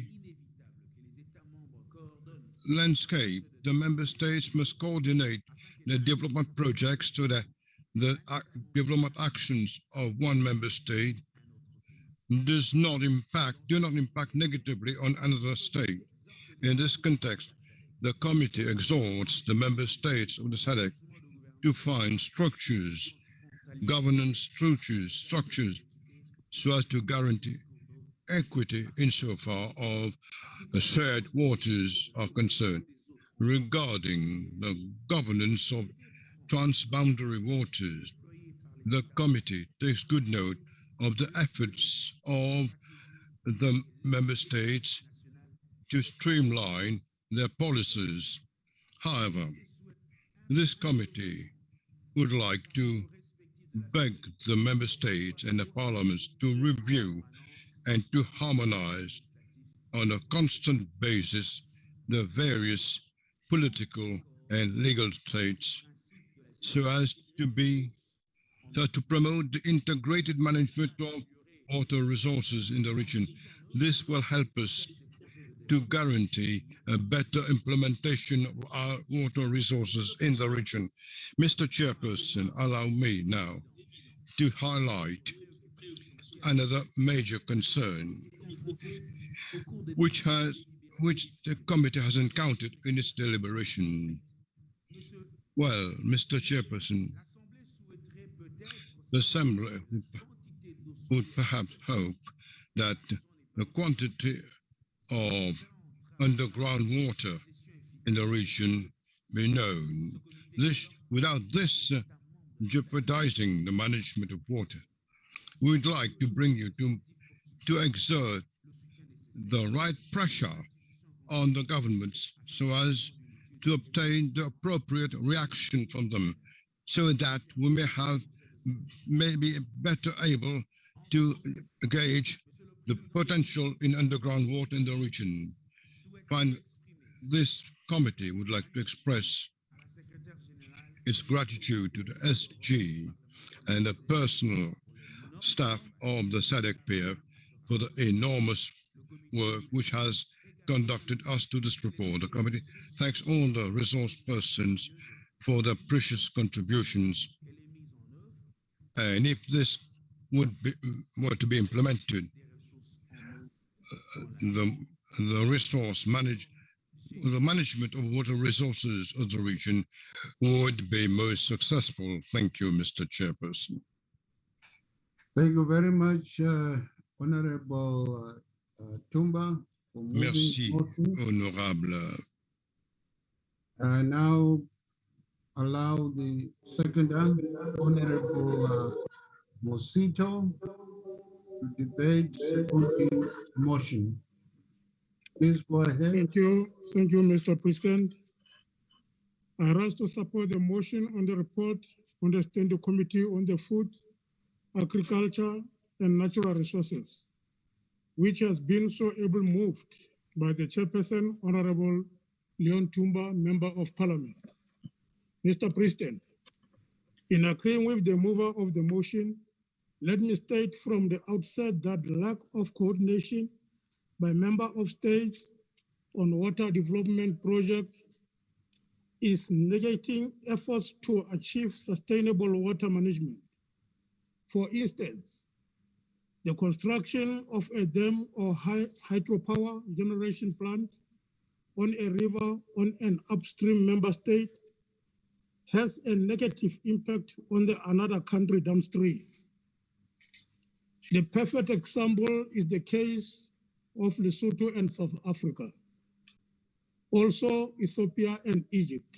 Therefore, Mr. President, I support the recommendation that member states should adopt an integrated and basin-wide approach to development without fail.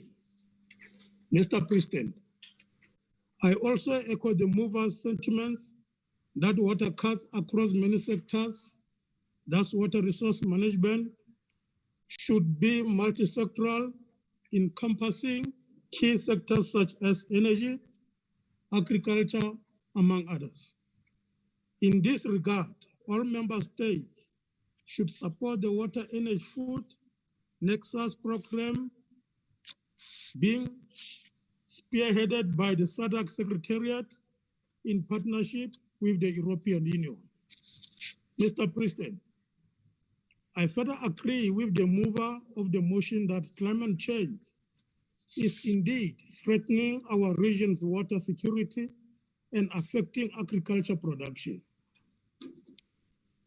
There is a need for member states to raise awareness about the adverse effects of climate change, especially as it relates to water scarcity and food security. It is worth noting that there are other emerging challenges that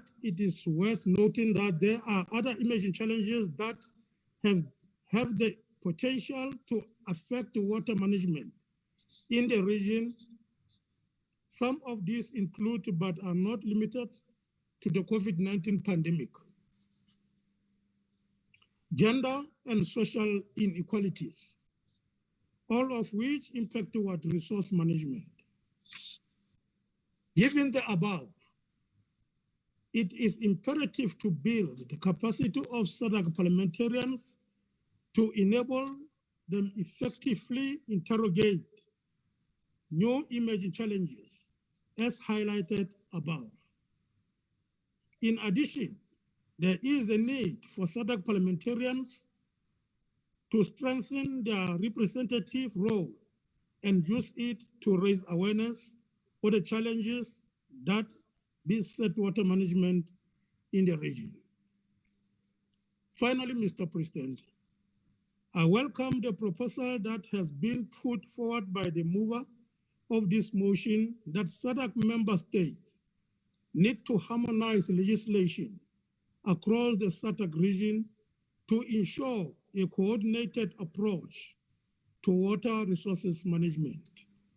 Mr. President, I second the motion. Thank you. Thank you very much, Honorable Mosito from Lesotho. I shall now allow a debate on the motion to proceed. Those members who want to take the floor, please raise your hands on the screen, and the members should indicate their names and country, and be reminded that you are allowed not to speak beyond 4 minutes. Any takers on the debate on the motion?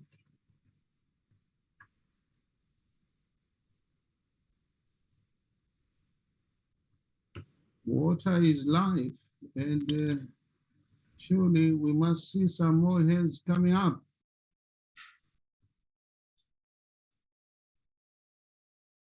We are checking on the screen.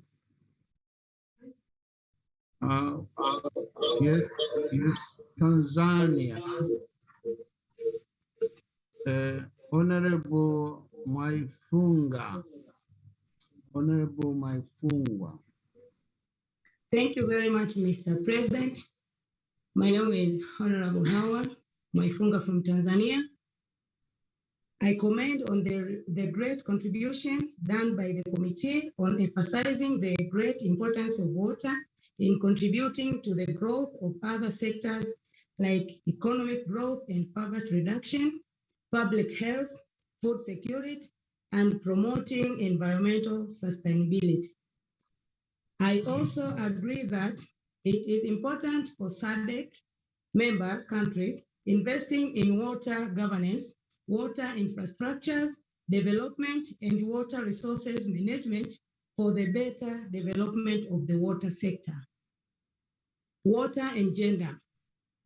Mr. President, major manifestations of the water gender nexus include that women are burdened as a result of their role of water purveyors, a lack of private and secure latrines disproportionately impact women, and that women have less access to sustainable hygiene resources. In recognition to these water gender needs, the government of Tanzania launched water campaign that goes by the name Kumtua Mama Ndoo Kichwani, which means offloading bucket of water on women's heads, with the aim of improving the availability of water near community settlement, especially in rural areas, where a woman will no longer carry a bucket over her head and reduce distance from home to water bodies. Mr. President, COVID response to water projects in Tanzania. With response to COVID, the country received 1.3 trillion shillings as emergency support to Tanzania to address the COVID-19 pandemic. Water sector is one among the projects endorsed with the COVID funds, whereby 51 billion and 48 billion shillings has been allocated to rural and urban respectively water projects, making up a total of 99 billion shillings. These funds support the water project and programs whereby the country aim at reaching 100% and 80% water provision of urban and rural area, respectively, at 2025. I support the motion. Asante sana. Sanchez, thank you very much for your intervention. Honorable Maifunga. I recognize South Africa, followed by Zambia. Thank you, Acting President. Noting the recent outcomes of the conference of the climate change which took place in Glasgow, Scotland, climate change continue. Your name. Okay, Acting President. My name is Honorable Desmond Muela from South Africa. Thank you for reminding me, Acting President. Noting the recent outcomes of the conference of the climate change, which took place in Glasgow, Scotland, climate change continued to pose a devastating effect throughout the globe, and of course poses an adverse effect on food security, particularly considering the recent atrocities that have taken place in countries such as Mozambique and Malawi. Perhaps it becomes critical for all our multilateral institutions at both continental and regional level to reiterate the clarion call for all developed countries to make their own contribution to reduce carbon emissions, to reduce carbon emission, and to reduce its devastating effect on food security and water management. It is therefore important, Acting President, that SADC PF and PAP must continue to join hands with other institutions to enhance advocacy to reduce climate change adverse effect on food security and agriculture. I therefore support the motion. the motion, Acting President. Thank you very much for your submission. Zambia.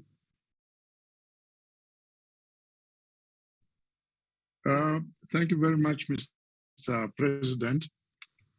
I think a number of things have already, first of all, my name is Honorable Jeffrey Mrebwa from Zambia. I wish to ride on what most of the honorable members have already put forward, but my little contribution would be that I see that as African people, we are blessed in every sense of the word. We are blessed with everything. We have fertile land, and sometimes we have very good rainfall, but we don't seem to plan ahead or cause ourselves to move from our comfort zone and fight for our people and for the future of our children. I've seen, for example, here in Zambia, when we've had very good rains, very good weather, and so on, all we do most of the times, and when it's harvest time, we publish that in the newspapers. Zambia scores a bumper harvest. But beyond the bumper harvest, we don't seem to know what next. And I'm sure that most of the SADC countries have such situations. And I've always thought that we can do a lot as SADC countries, and I'm not taking away anything that the SADC countries have done. We've done extremely well. All I'm trying to say is we can actually do better than we have. We have so many countries that have good climate for certain crops, good soils for certain crops. We can deliberately come together as SADC member states, identify which crop can grow better where, and we have storage facilities to fall back on when we don't have good rains in a year. For example, this year I don't know the other countries, but here in Zambia up to now, we still haven't received the rains that we've been expecting. And I think that this is something that happens almost in every SADC country. But when we are faced with such situations, this is where we ought to fall back on our reserves and what we would have stored well in advance. Within the countries, we have rivers that don't like rains or not. We have the bounded by oceans. We can make serious efforts to harvest water. When we have good rainfall, we can harvest this water so that in times of need, like it is now, today is 11th December, and the grass is drying in Zambia. The livestock is getting affected because it hasn't rained. I think using more of our foresight to harvest rain so that this time we would have fallen back on the water that would have harvested the past 2-3 years to achieve our goals in agriculture, so that we don't run out of food, so that our livestock can be preserved. So in my humble contribution, I think that I still would like to see a situation where we push ourselves a little more, especially in planning and engaging. Like it has already been said by one honorable member, that we work with the European Union, who themselves have shown us that they've died a little for the sake of Mother Europe. We can do the same in the SADC country, where we make efforts, where all we want to see is the prosperity of our SADC member states ICT,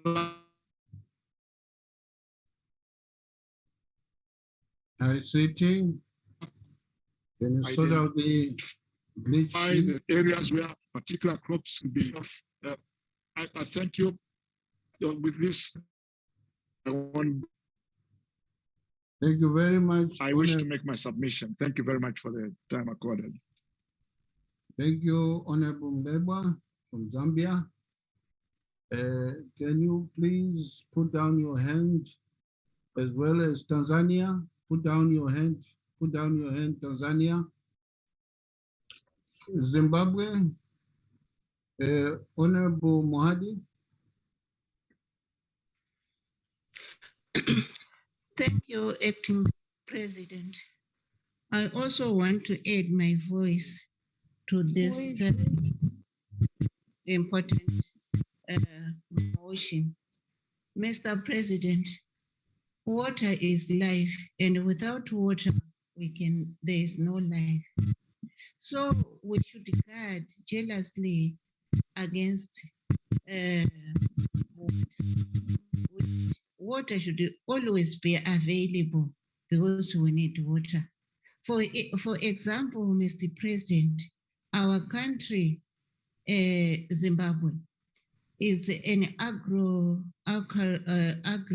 agricultural area whereby water is needed because we need to irrigate our fields so that we get enough food, because rainwater sometimes in dry areas is not enough for us to have crops. Mr. President, on climate change, droughts often occur and it becomes difficult for us to have sufficient water. There is a need that whenever we receive our rains, we should harness the little water that we have and build dams in order to restore water, and also rehabilitate the existing dams that are not working so that we have sufficient water. With these few words, Mr. President, I beg to support. I thank you. Thank you very much. May I now move to Seychelles? I'll come back to Zimbabwe. Seychelles. Thank you, Mr. President. Mr. President, for Seychelles, this motion has come at a very opportune time. For the small island states, we are. Oh, sorry, Mr. President. Honorable, I'm sorry, Mr. President. Honorable Rosie Bistoke from the Republic of Seychelles. Thank you for reminding me. This motion, Mr. President, has come to a very opportune time, especially for Seychelles and small island states, and including the African mainland. Food, agriculture, natural resources are very crucial, especially during this very difficult economic moment of COVID-19 pandemic, where people are being infected, affected, died, thus reduces and even reduction of employment. These reduces the human resources for production of food as a basic needs for all citizens. Putting food on the table is very crucial, Mr. President. Sustainable agriculture and food security are critical for the development of all human beings. Therefore, Mr. President, this will increase the economic development of all member states. Therefore, Mr. President, I beg to support the motion. Thank you. Thank you, Honorable Bistock. Okay. May I go back now to Zimbabwe?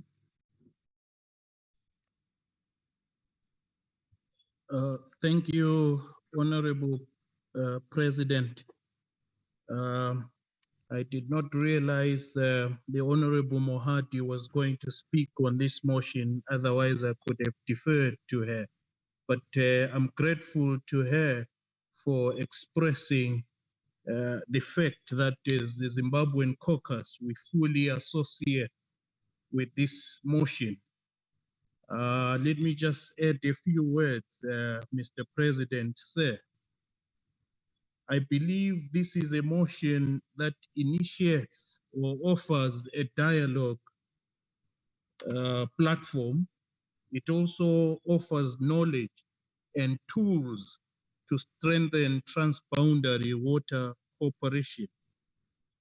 Mr. President, sir, I fully believe that managing water, and particularly shared waters sustainably, gives our countries in the SADC region a chance to prosper despite emerging threats from environmental degradation and climate change. With these few words, Mr. President, sir, may it please you that I support this motion unreservedly. Thank you. Thank you very much. I don't see any further hands. I will now call upon Honorable Tumba to respond.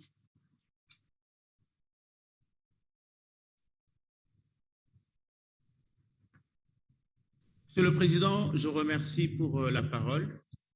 Mr. President, I thank you for the opportunity. The comments that have been made by our honorables are really important. Somebody have just said that water is life. So what we need to do is to really work together so that we can manage the water as life. And in the future, if we can have infrastructures that are going to help to manage the water as life, because we are all in accordance with the same thing. We are all talking the same thing. We know that water is really life, and we must work together. Thank you. Thank you very much, Honorable Tumba. Coming from the DRC, I thought you were going to, are you listening to me, Honorable Tumba? Honorable Tumba, are you there? Oui, je vous suis, oui. Yes, yes, I'm there. Thank you very much. I was going to say, contribution, you are going to speak also about the outstanding big water project of the Inga Dam. Perhaps that is for the future. I now put the question that the report of the Standing Committee on the Food, Agriculture and Natural Resources be adopted. Are there any objections? No objections. The report is duly adopted by this plenary assembly. I now move to the fifth order of the day.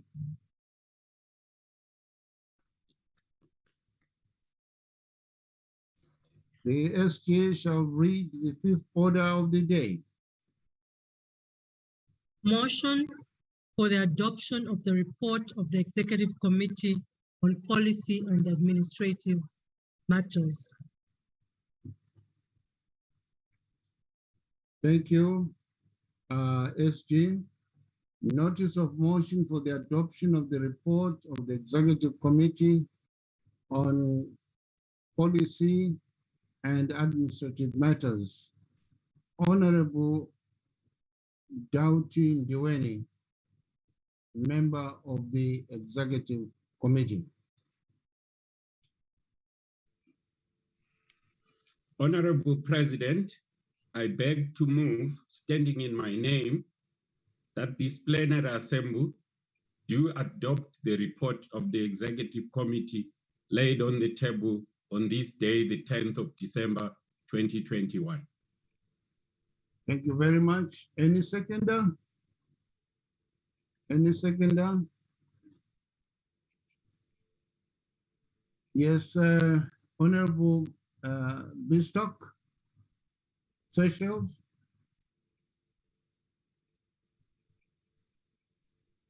Thank you, Mr. President. I'm Honorable Rosie Bistoke. Bistoke. Bistoke. From Seychelles. Thank you very much. Thank you. No problem. Mr. Speaker, Honorable Speaker, Honorable President, I second the motion that the report of the Executive Committee on Policy Matters and Administrative Issues be adopted by the 50th Plenary Assembly. I beg to be adopted. Thank you. Thank you very much, Honorable Bistoke. Bistoke, that's it. Thank you. Thank you. I now call upon Honorable Ndeweni to present the report. Thank you very much, Honorable President. Honorable President, Article 12.1 of the SADC PF Constitution provides that, I quote, the Executive Committee shall be responsible for the management of the affairs of the Forum, giving direction to the Secretariat and ensuring that the decision of the Plenary Assembly are implemented and shall be answerable to the Plenary Assembly, close quote. 1.2. Pursuant to its mandate, the Executive Committee of the SADC Parliamentary Forum met at the Premier Hotel OR Tambo International Airport in Johannesburg, South Africa, on the 12th and 13th of November 2021. The Executive Committee now presents its report containing its recommendations and resolutions to the 50th Plenary Assembly session for noting, consideration, and adoption as the case may be. 2, breakthrough in the transformation of the Forum into a SADC regional parliament. Honorable President, the Executive Committee is pleased to advise Plenary Assembly that on the 41st SADC Summit held in Lilongwe, Malawi on the 17th to the 18th of August 2021, finally approved the transformation of SADC PF into a SADC regional parliament with a roadmap to craft the way forward in terms of amendments to the SADC Treaty and drafting of the protocol establishing the SADC Parliament. Once the amendments to the SADC Treaty and the protocol have been signed by 3/4 of the member states, the transformation will become effective from the specified date for its coming into operation. Within this context, the joint task team consisting of SADC PF Secretariat and SADC Secretariat set up for the purposes of the transformation will continue to work on the procedural issues so that the Forum is fit for transformation in the next 2 years. 2.2, the Executive Committee invite the 50th Plenary Assembly to express its appreciation to the lobby team of honorable speakers led by Honorable Advocate Jacob Francis Nzwida-Milimo Mudenda, Speaker of the National Assembly of Zimbabwe, current and former speakers and members of the SADC Parliamentary Forum, the task team on transformation jointly chaired by the SADC Executive Secretary, Dr. Stegomena Lawrence Tax, and the Secretary General, Ms. Biomo Sekoma, and every member and official who played an active part in the approval of the transformation agenda. 2.3, the Executive Committee encourages all members of the SADC PF to continue canvassing at domestic level to ensure that the last few stages for the culmination of SADC Parliament are achieved in accordance with the roadmap. In particular, the liaison with state law offices to approve the amendments to the SADC Treaty and the protocol. 3.0, recruitment of the Corporate Governance Executive. Honorable President, the Executive Committee invites Plenary Assembly to congratulate and officially welcome Corporate Governance Executive Ms. Claire Musonda, who assumed duty on the 10th of July 2021 after approval of her appointment by the 49th Plenary Assembly hosted virtually by the National Assembly of Botswana in June 2021. The Executive Committee is confident that her presence and her rich experience in parliamentary administration will lighten the burden on the Secretary General and also add value to the SADC Parliament, particularly during the transition process. 4.0, review of the remuneration framework for staff. Honorable President, the Plenary Assembly will recall that the salaries of the Secretariat have not been reviewed since 2012. Pursuant to this and cognizant of the negative impact of this misnomer on staff morale and motivation, the Executive Committee commissioned a job evaluation and salary review exercise aimed at coming up with proposals for an upward review of the remuneration framework to ensure that the salaries of staff remain competitive whilst the organization continues to function optimally, particularly ahead of the transformation. The report from the consultant tasked with conducting the job evaluation and salary review exercise was subjected to a thorough review process through the Committee of Clerk and Secretary Generals prior to consideration by the Executive Committee. 4.2. After carefully considering the report, the Executive Committee resolved to recommend to the Plenary Assembly that Roman numerals 1, salaries be increased by 70% of the benchmark recommended by the salary review exercise in respect of existing staff of the forum, only with effect from the 1st of April 2021. The detailed breakdown and the attendant financial implications on the forum will be contained in the Treasurer's report. 2, in the meantime, to atone for the prevailing manpower shortages, the Secretary General must indicate the critical areas in which the forum requires additional staff, and member parliaments must be encouraged to second staff to this position. 3, in the immediate, SADC member parliaments be requested to fully fund and second 1 director of programs and parliamentary business and 1 program manager to the forum on a full-time basis for at least 3 years. 4.4, the above proposals are presented to the Plenary Assembly for consideration and approval. 5, progress on South-South cooperation.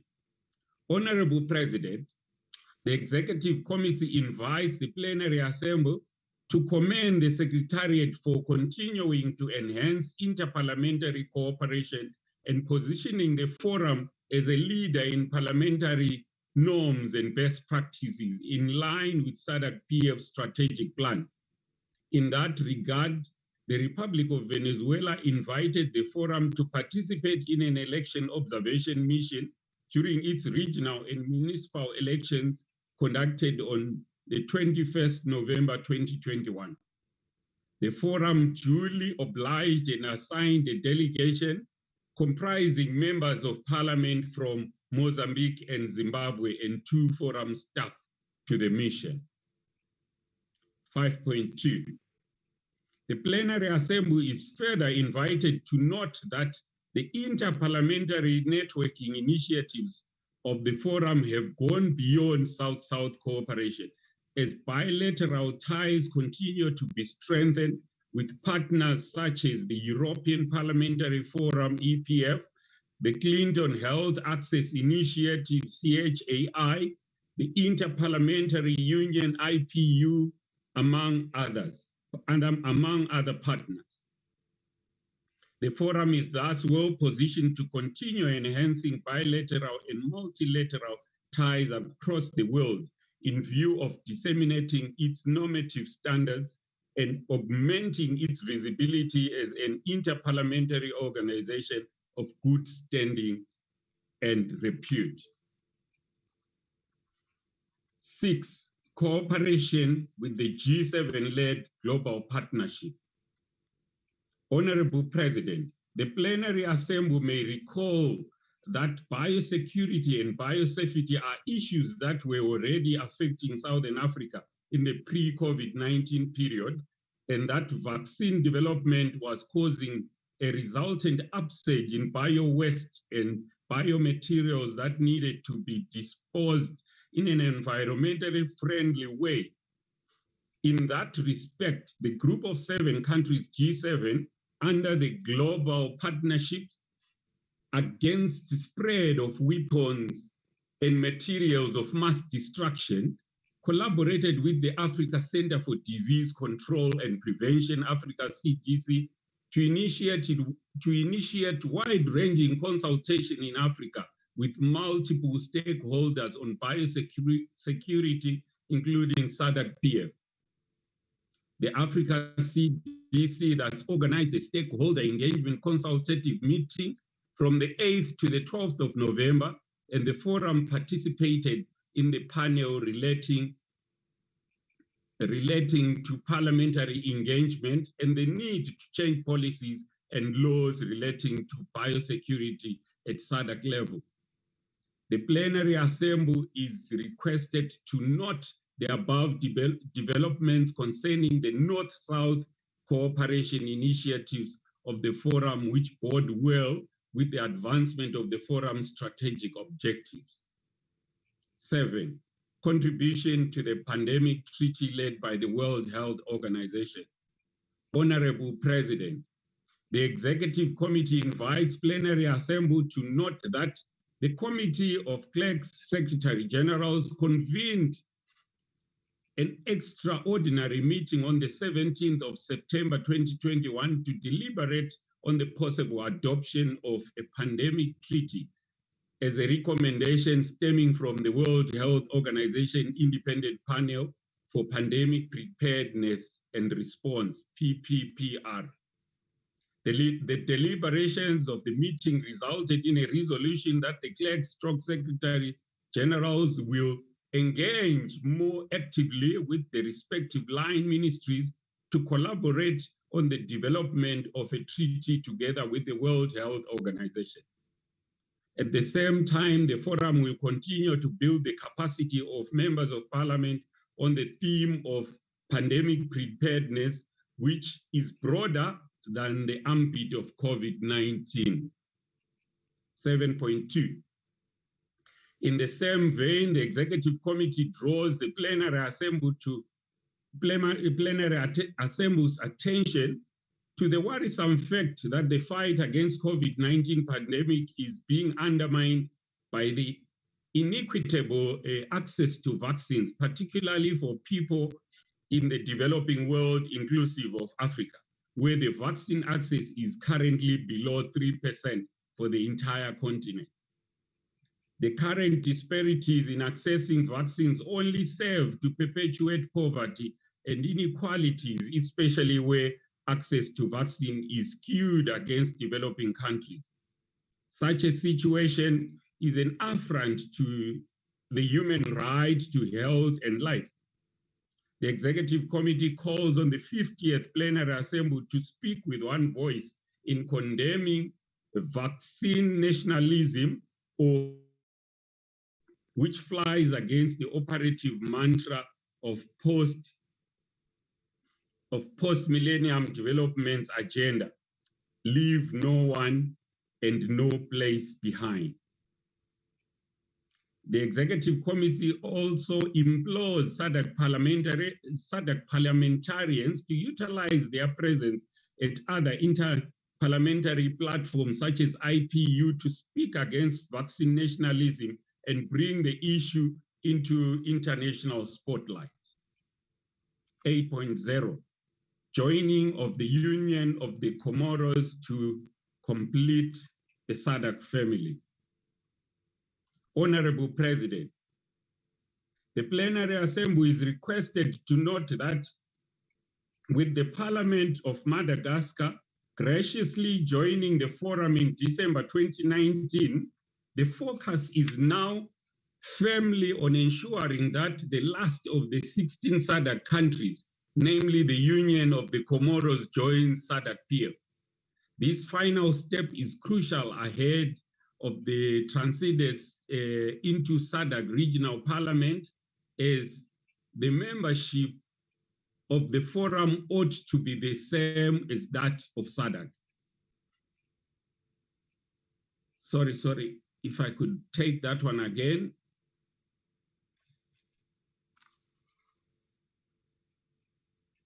All right. The forum ought to be the same as that of SADC, which includes the Union of Comoros. The executive committee that encourages members from the Indian Ocean grouping of islands to complement the efforts of the Secretariat and the Speaker of the Parliament of Seychelles, Honorable Roger Mensin, by assisting in persuading the Comoros Parliament to join the forum. 9.0, midterm evaluation of the strategic plan and design of the new plan for the period 2024 to 2028. Honorable President, the Plenary Assembly is reminded that the forum's 5-year strategic plan starting on the 1st of January 2019 and ending on the 31st of December 2023 is due for a midterm review. Accordingly, the terms of reference for the engagement of a consultant to conduct the midterm review have been widely advertised, and the results of the midterm evaluation will be tabled at the 51st Plenary Assembly session. It is envisaged that the results thereof will assist the forum in refining, where necessary, the implementation of the strategic plan in the remaining 2.5 years, as well as laying the groundwork for the design of the next 5-year strategic plan, 2024 to 2028. The Plenary Assembly is thus requested to bring the issue to the attention of the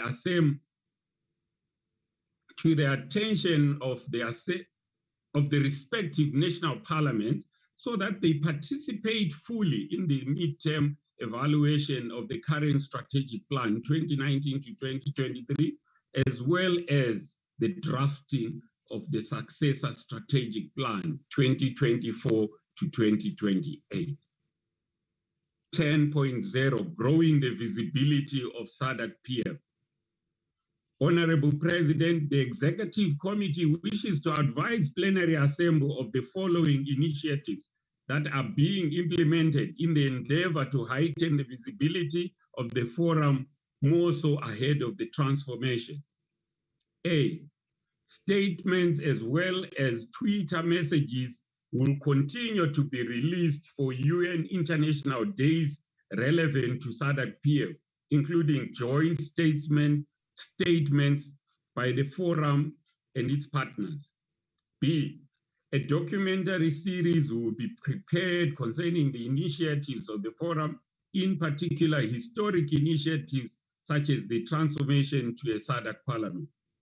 C, further skills set will be sought for media strategy of the forum to function efficiently, including enabling the media specialists seconded by the Parliament of South Africa to interact with people with different skill sets and language backgrounds, Francophone as well as Lusophone, to reinforce the forum's media strategy, develop newsletters, articles, and other mediatic materials in view of rendering the forum as visible as possible in all the 3 working languages of the forum. D, media personnel, information officers, and public relations officers of national parliaments will be actively engaged to assist the forum in implementing a defined media strategy in view of ensuring, firstly, the visibility of the forum at national level in each member state, and secondly, the development of joint media materials that can be used for outreach at regional and international level. And lastly, the media strategy of the forum will be included in the organization's strategic plan 2024 to 2028. 11.0, update on the SADC model law on gender-based violence, GBV.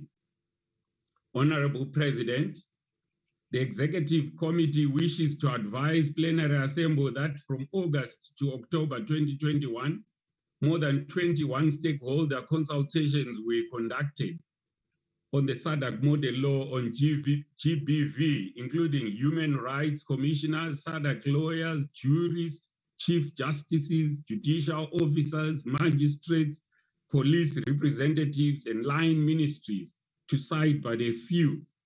Additionally, a joint session of the standing committees of the forum were convened from the 15th to the 18th of November 2021 to validate the final draft of the model law on GBV section by section, and the draft will be tabled on the 50th Plenary Assembly for adoption. I'm glad to say, Honorable President, that this session has adopted the GBV model laws. 12.0, update on the SADC model law on public financial management, PFM. Honorable President, the Plenary Assembly is invited to note that significant progress has been made in the development of the model law on public financial management. An update meeting was convened with the legal drafter on the 11th of November 2021, and a calendar of stakeholder consultation has since been approved by the Technical Working Group for the period January to April 2022. It is envisaged that the model law will be ready for adoption by the 52nd Plenary Assembly of the Forum. 13.0, capacity development at the Forum and pledges made by partners. Honorable President, the Executive Committee invites Plenary Assembly to acknowledge and appreciate the numerous capacity building programs initiated by the Forum and its partners in various fields, including but not limited to gender, trade, public relations, constitutionalism, democracy, public health, SRHR, GBV, PFM, information technology, Hansard reporting, and other matters of parliamentary interest. This expertise in capacity building has positioned the Forum as a leader in skills development for members of parliament, parliamentary staff, and other partners such as CSOs.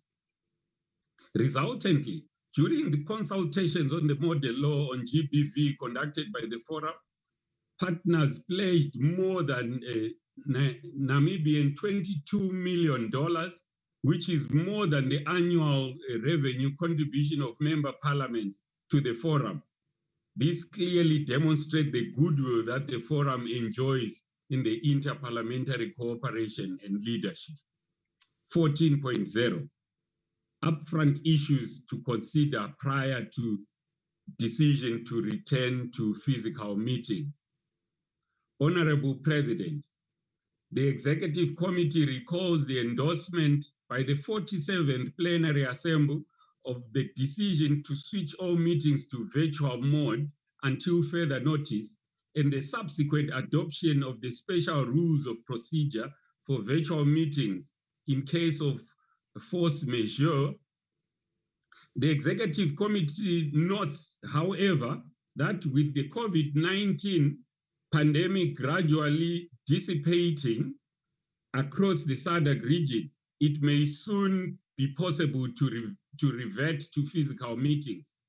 In that respect, the Executive Committee proposes that in the meantime, the forum adopts a hybrid approach encompassing part physical and part virtual meetings, whilst continuing to monitor the situation in the region, given that vaccine deployment and vaccination requirements differ across SADC countries.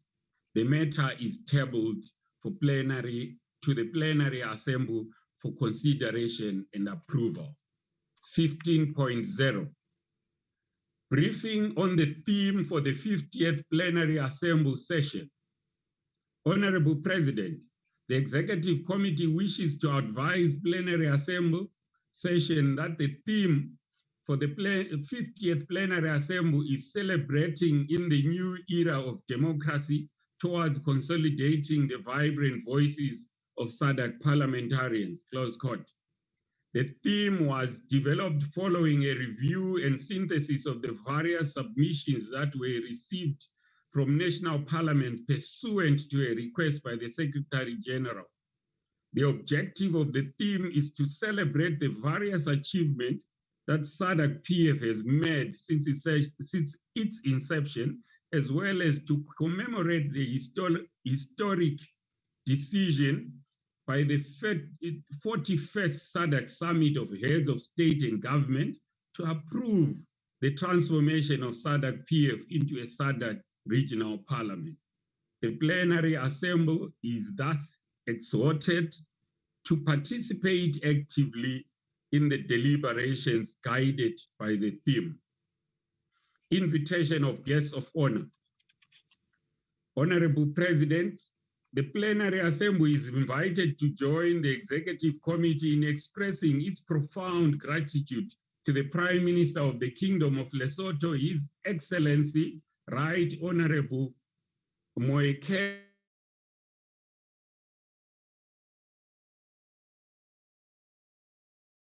50th Plenary Assembly session.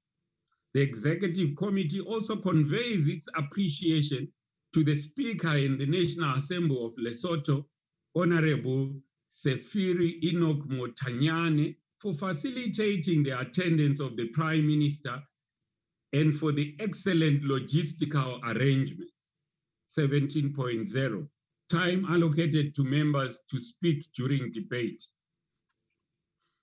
The Executive Committee wishes to advise Plenary Assembly that pursuant to Rule 33, 3 in brackets of the Rules of Procedure, the Executive Committee resolves to vary the speaking times in order to optimize time in view of virtual meetings as follows.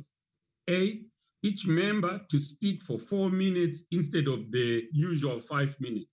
B, movers of motions to be allocated a maximum of 10 minutes to table their motions and a further 5 minutes to conclude after debate. Exception C, exception be granted to the SADC model law on elections and the Executive Committee report, including the Treasurer's report. The model law and the Executive Committee reports should be given between 25 to 30 minutes for presentation and between 15 to 20 minutes to respond after debate in view of the importance of these documents. D, invited observers, if given the opportunity to address plenary in line with Rule 44, 5 in brackets, to be granted a maximum of 5 minutes. And E, lastly, speakers or leaders of delegation of a member of parliament, if given the opportunity to make a statement in line with Rule 45, be granted a maximum of 7 minutes. 17.2, the matter is presented to the plenary for noting. 18.0, update on the establishment of the trust. Honorable President, the Executive Committee wishes to advise Plenary Assembly that the draft trust agreement was approved by the Executive Committee with amendments. The draft trust agreement will be tabled before Plenary Assembly for consideration and approval. the Executive Committee wishes to underscore that though the trust will be domiciled in Namibia, it is to all intents and purposes a regional initiative that should be supported and owned by all member parliaments. In that regard, all member parliaments will have a say in the appointment of trustees, given that the forum is the founder of the trust. In addition, all member parliaments are expected to contribute in the initial donation of seed capital. The matter is presented to the Plenary Assembly for noting. Update on the Pan-African Parliament. Honorable President, Plenary Assembly may recall that the PAP elective session held in May 2021 in Midrand, South Africa was aborted owing to disagreements in the interpretation of the principle of rotation at the level of presidency. The Southern African Region Caucus was clear that the principle of geographical rotation is an established practice within the African Union and the PAP that the latter should be inclined to comply with. In that regard, the Southern Region Caucus had been on a relentless campaign to ensure that PAP complies with the AU decisions and its own pronouncements on rotation of offices, particularly the presidency. The campaign also sought to mobilize support for the endorsed Southern African Region candidate, Honorable Chief Fortune Zephaniah Charumbira. 19.2, the Executive Committee is pleased to advise Plenary Assembly that the diplomatic offensive has resulted in the endorsement of the principle of rotation by both the Permanent Representatives Committee and the Executive Council as espoused by AU Legal Counsel. The Executive Council has also resolved that elective session will be held at the PAP precincts in Midrand, South Africa, and further that only those regions that are yet to field a candidate for the position of president will be eligible to do so. This means that only the Southern and the Northern region will be eligible to field candidates at the elective session, which should be held before the end of the year. However, the Northern region has already indicated that it will not field a candidate that's paving way for the ascendancy of Honorable Chief Charumbira. 18.3. In this regard, the Executive Committee implores the Plenary Assembly to support the candidature of Honorable Chief Charumbira and continue lobbying other regions for their support ahead of the elective session to be presided over by the African Union Commission Chairperson. Honorable President, I beg to move. Thank you. Thank you very much, Honorable Ndiweni, for your eloquent presentation of the report.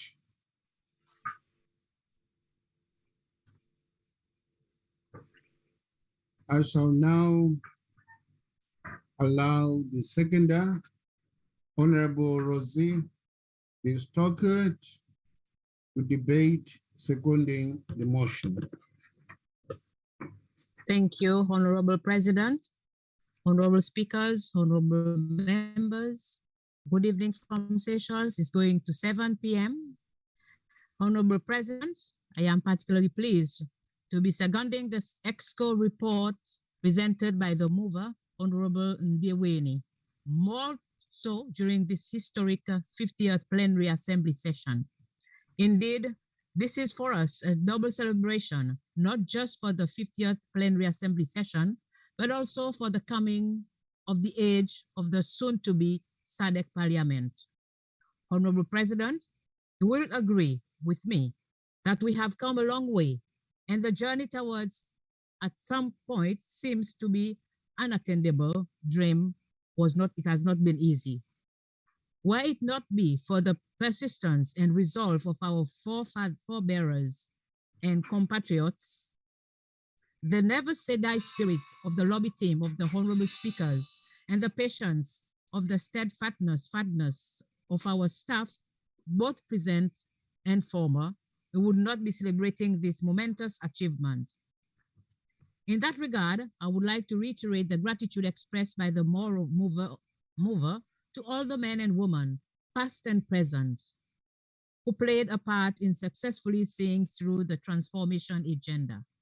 Those of us who have lived to see the fruition of this dream are thus called upon to take up the mantle at the domestic level by continuing to lobby for the articulation of the SADC Parliament as guided by the roadmap. Honorable President, I also take this opportunity to add my voice to the long-standing issue of the review of the remuneration framework for the Secretariat. From the onset, let me commend the Executive Committee for decisively dealing with this long-standing and yet emotive issue in line with this fiduciary duty. It is an untenable scenario in any organization for salaries of staff to remain constant and unchanging for over 10 years. We must therefore pay tribute to our Secretariat for continuing to report for duty and working diligently to ensure that the forum fulfills its mandate regardless of the remuneration package. In this regard, let me applaud the Executive Committee for striking a delicate balance between the need to motivate our staff through a competitive remuneration framework commensurate with their duties while also protecting the transformation agenda. Indeed, an immediate increase in annual mandatory contribution would be akin to shooting ourselves in the foot, given that the approval for transformation was predicted on the undertaking and that there would be no immediate cost implications on national parliaments. We must jealously guard the gains we have made towards a transformation while also ensuring that the men and women behind the wheel are not reduced in the process. I am pleased to say that the EXCO has managed to strike a balance in what was a difficult and fragile situation, which could have been easily exploded on us either way. Honorable President, let me conclude my remarks by appealing to the Speaker of the Parliament of Seychelles, Honorable Rose Machen, the Seychelles delegation to the SADC PF, and member parliaments from the Indian Ocean group of countries to use every available diplomatic démarche to encourage the Parliament of the Union of the Comoros to join the forum. Doubtless, the impending SADC Parliament of the Union of the Comoros to join the forum, and it remains incomplete without the incorporation of the Union of the Comoros. Recording in progress. We must pull out all the stops to exhort the parliaments of the Union of the Comoros to join the family if we are to achieve full regional integration. In the words of the famous author, J.K. Rowling, family is a life jacket in the stormy sea of life. Together, as a fully integrated SADC region, we will be each other's keepers. We will fight with a common purpose to address the challenge, especially the challenges that our people are facing, not least the debilitating causes of the COVID-19 pandemic and the insidious threat of vaccine nationalism. Honorable President, I beg to second. I thank you.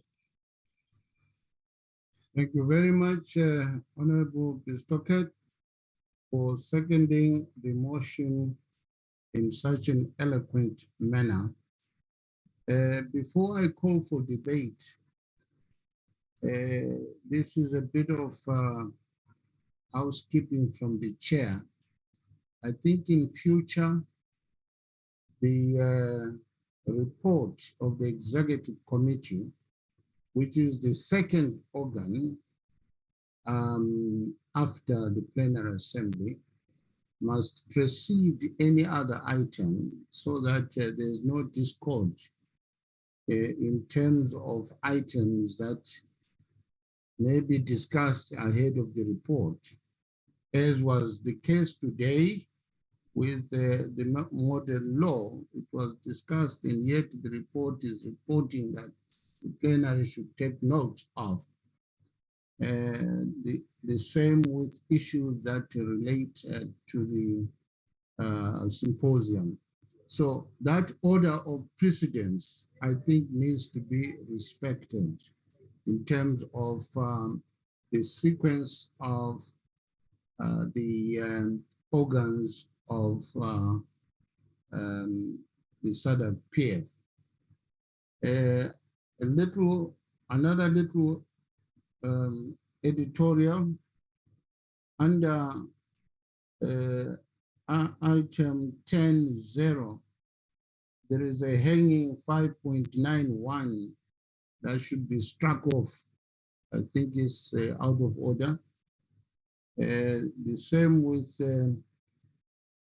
item 14.0, there is 14.1 there. Also it's misplaced because there's only one paragraph.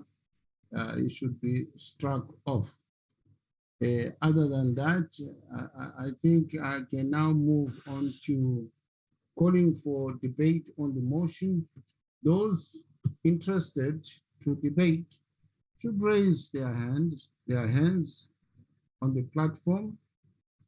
They must always indicate their names and country, and they will be given a maximum of 4 minutes. Accordingly, I recognize, I think it's Tanzania. Honorable Zedi. Honorable Zedi.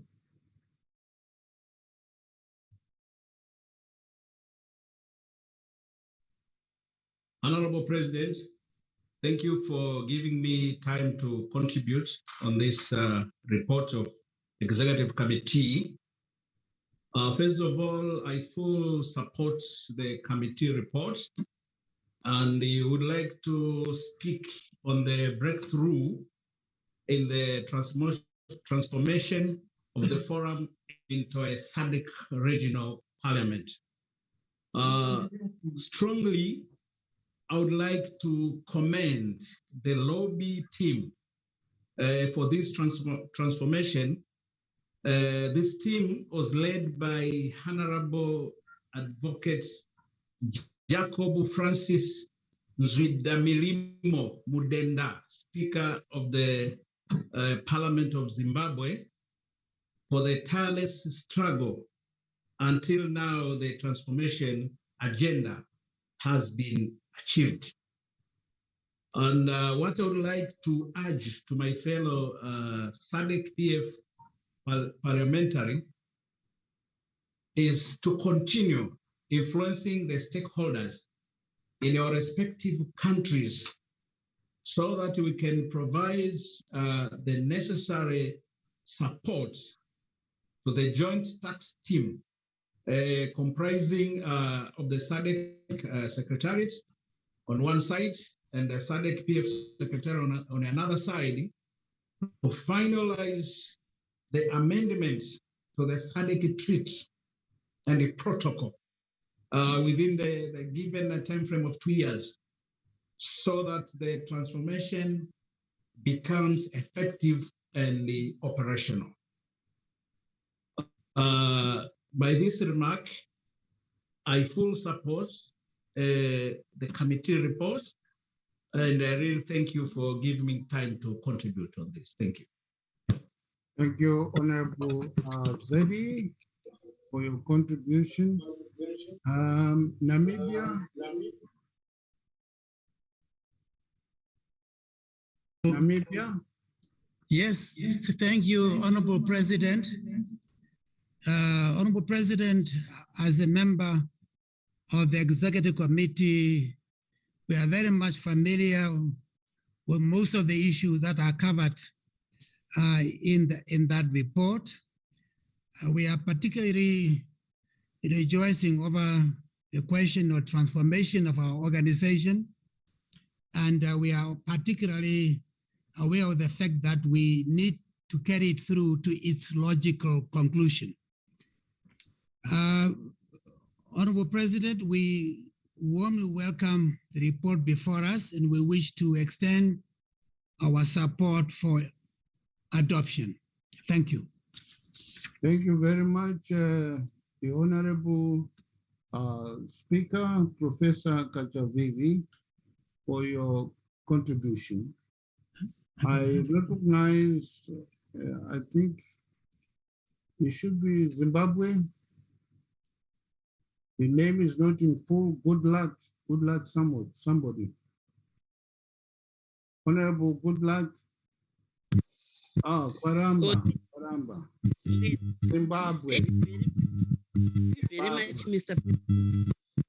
for allowing me to add my voice to the debate raised by Mr. Ndweni and seconded.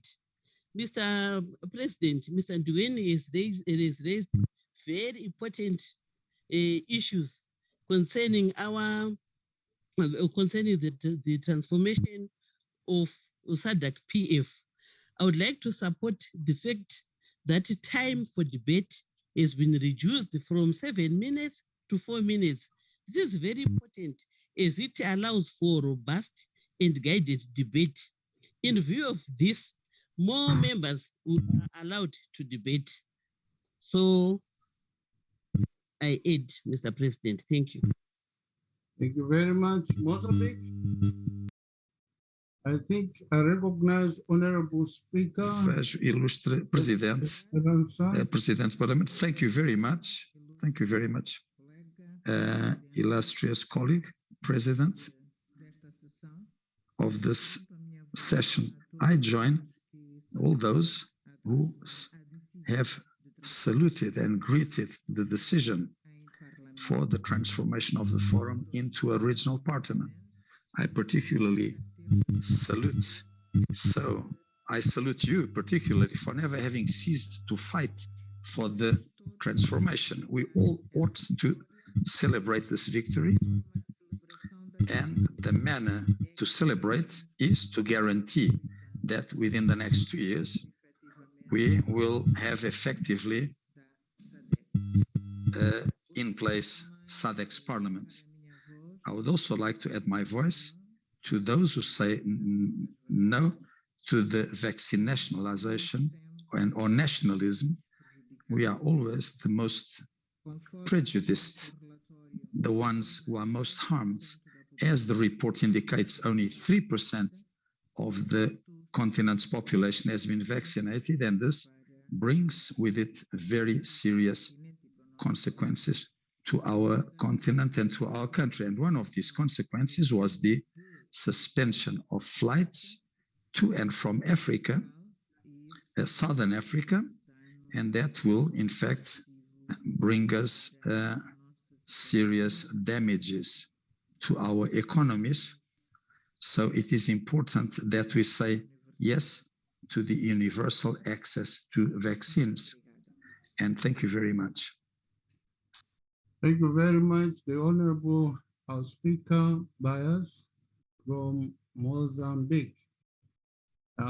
May I request those who have spoken, please, to erase your hands so that I'm not confused as to who wants to speak. Tanzania, can you erase your hand? Zimbabwe, Honorable Kwaramba, erase your hand. Can you erase your hands, please? Thank you. Honorable Kwaramba, please erase your hand. Are there any further contributions to the debate? And now, I don't see any further hands. I now call upon Honorable Ndweni to respond accordingly. President. Oh, sorry. There's South Africa, my apologies. There is South Africa. Thank you. Thank you, Acting President. So that I cannot be reprimanded, my name is Honorable Desmond Mwela from South Africa. Thank you for the opportunity, Acting President. I think as the forum moves towards the regional parliament, it is therefore important, Acting President, that the forum also reflects critically on the available resources and to take appropriate steps to mobilize and ensure adequate resources available to support the programs of the regional parliament and the administration is equal to attend the task at hand. To this end, the path of continuing to self-funding organization goes hand in hand towards restoring our financial independence as an institution, but most importantly, to become an equal partner amongst other multilateral institutions with an equal influence on policy decisions. Therefore, based on that, the report again is supported like other honorable members indicated. Thank you, Acting President. Thank you very much, my young brother. I think you believe that you are younger than me. You are correct. You are correct, Acting President. Very young. Thank you. Thank you. I now call upon Honorable Ndiweni to wrap up the motion. Honorable Ndiweni. Thank you very much, Honorable President. I would like to thank, in response, I would like to thank the honorable members for their comments, which in essence, all of them are in support of the report of the Executive Committee. Firstly, I would like to thank Honorable Rose Bistoke for seconding the motion, and also emphasize to her in agreement that little did we know that the transformation will come on a golden jubilee celebration. The same year we are having our golden jubilee celebration, this is where the same year the transformation is approved. What a coincidence. We are all in a celebratory mood, and we are all in a celebratory mood and are happy that finally we have achieved what we have been striving for. Honorable Zedi from Tanzania, his comments were in support and more so to the lobby team, and particularly so to the leader of the lobby team,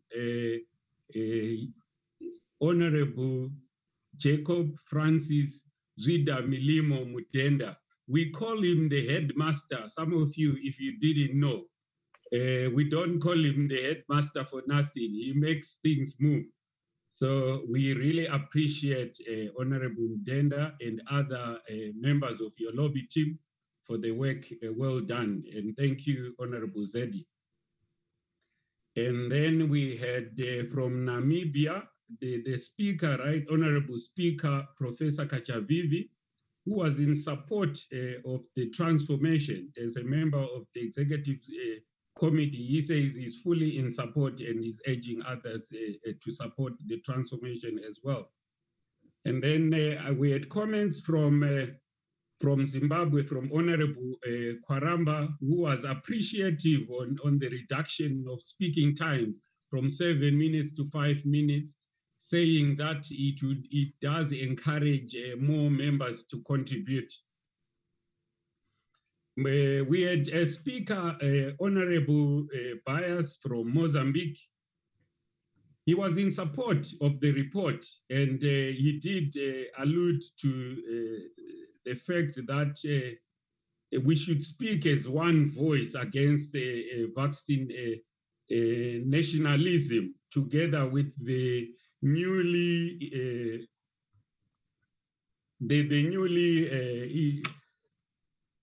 the travel restrictions that have been imposed by the West on Southern Africa. It's actually mostly the SADC region, really.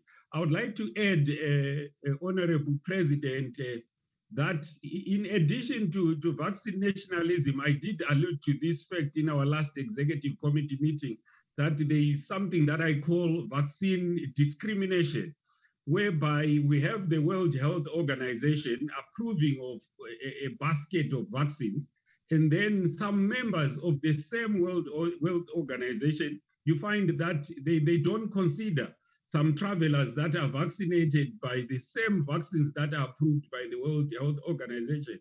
So I feel it's contradictory that the World Health Organization should stand its foot and say, we have approved this basket of vaccines, and every member of the World Health Organization should accept every traveler if they are injected using the said approved vaccine. Honorable President, lastly, I would like to thank South Africa, Honorable Desmond Moyela, for stressing that there is need for self-resource mobilization for the transformation to see its fruition. Suffice to say, I would like to also, remind him that yes, we have made a start as the forum. This is why I talked in the report of the formation of the trust. The trust is actually meant to be a vehicle that we can fall on when we hit hard times in the transformation. I thank you, Honorable President. I beg to move. You beg to move for what? For the adoption of the Executive Committee report. That's correct. That's correct. Thank you very much for your summary on the debate. I now put the question that the report of the Executive Committee on Policy and Administrative Matters be adopted. Are there any objections? There are no objections. The report of the Executive Committee on Policy and Administrative Matters is duly adopted, and taking into account that this report should take precedence over other motions in terms of the order of precedence in our Constitution, section Article 10. Honorable members, with the powers vested me as your chair, I will adjourn the debate on the motions now, but allow for a statement in terms of Rule 49, for a statement from my sister, the Right Honorable Speaker Byers, Speaker of the Mozambican Parliament, a statement on gratitude for SADC support and solidarity to Mozambique in the fight against terrorism.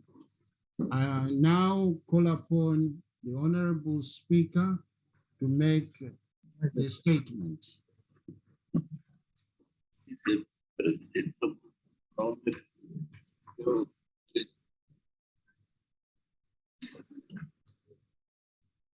Obrigada. Thank you. Thank you, illustrious President and illustrious honorable colleagues, members of the regional parliaments in Southern Africa, distinguished guests, ladies and gentlemen. Allow me firstly to thank you for affording me the floor so that I present on behalf of the Republic of Mozambique the declaration of thanks for the support and solidarity afforded by SADC in the fight against terrorism in Mozambique. The terrorism constitutes a global threat to peace and security, regional and international, and to the consolidation of democratic processes and to the development of our countries. Mozambique has suffered since 2017 violent attacks from terrorist groups in certain regions of Cabo Delgado and in the current year, also in Niassa province, which in fact threatens the sovereignty and territorial integrity of our country. These attacks are characterized by murder of defenseless civilians, the kidnapping of women and children, and the destruction of public and private infrastructures, and the dislocation of people from their places of origin, and has created a serious humanitarian crisis in the affected regions. These actions have demanded from the government, religious authorities, civil society organizations, international institutions, doubled efforts with a view to support those who have lost all beyond the psychological support, so that for those who witnessed acts of barbarism committed against their relatives and close ones. The Republic of Mozambique, within the framework of the friendship and brotherhood and sisterhood with the countries from the region and partners, has been receiving support multifaceted to fight the security situation in Cabo Delgado, rather affected by terrorism, has shown various bits of progress. Thank you to the security forces of Mozambique, supported by the SADC standby force and by Rwanda, that have inflicted defeats on the terrorist forces. The contribution by the SADC standby force in the pacification of these areas affected by terrorism has allowed a gradual return to normality, to reconstruction of the destroyed infrastructures and humanitarian support to the affected populations. The Mozambican people recognizes, acknowledges, and strongly thanks the enormous contribution made by our brother and sister nations in the fight against terrorism in Mozambique. Therefore, allow me, Excellencies, on behalf of the MPs from our National Assembly and in my own name, I present to the MPs of the Parliamentary Forum of SADC and to all the people and governments of your countries, our profound thanks for the support, for the solidarity, and for the sacrifice afforded us in the fight against terrorism in Mozambique. Thank you very much. Thank you very much, Right Honorable Esperanza Bias, for your statement of gratitude to the Plenary Assembly. I'm wondering whether there are any comments on the statement. If there are any comments of support on the statement. Any comments of support on the statement?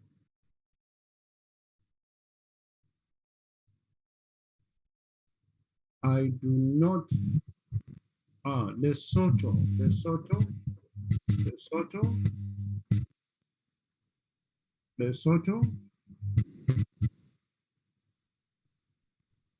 Please. Thank you very much, Mr. President. An attack on Mozambique is an attack on us all. So I thank our heads of state and governments for truly going to the rescue of Mozambique. This is the reason why SADC was established in the first place. And this is why we should resolve to be together and to help one another, because it is only in that way that SADC will thrive and all countries within SADC will develop. There's no country that can develop in the midst of war, because all the resources, all the mega resources that they have will be taken by the wars. I thank the Speaker for Mozambique for informing us that they appreciated the help of the SADC. And honorable members of SADC, the reason why SADC was established, it is exactly that we should help one another. I know the heads of state and government have resolved that there will be no changes of government through violence. The only change of government that will tolerate and that will accept is through the ballot box. Thank you very much, Mr.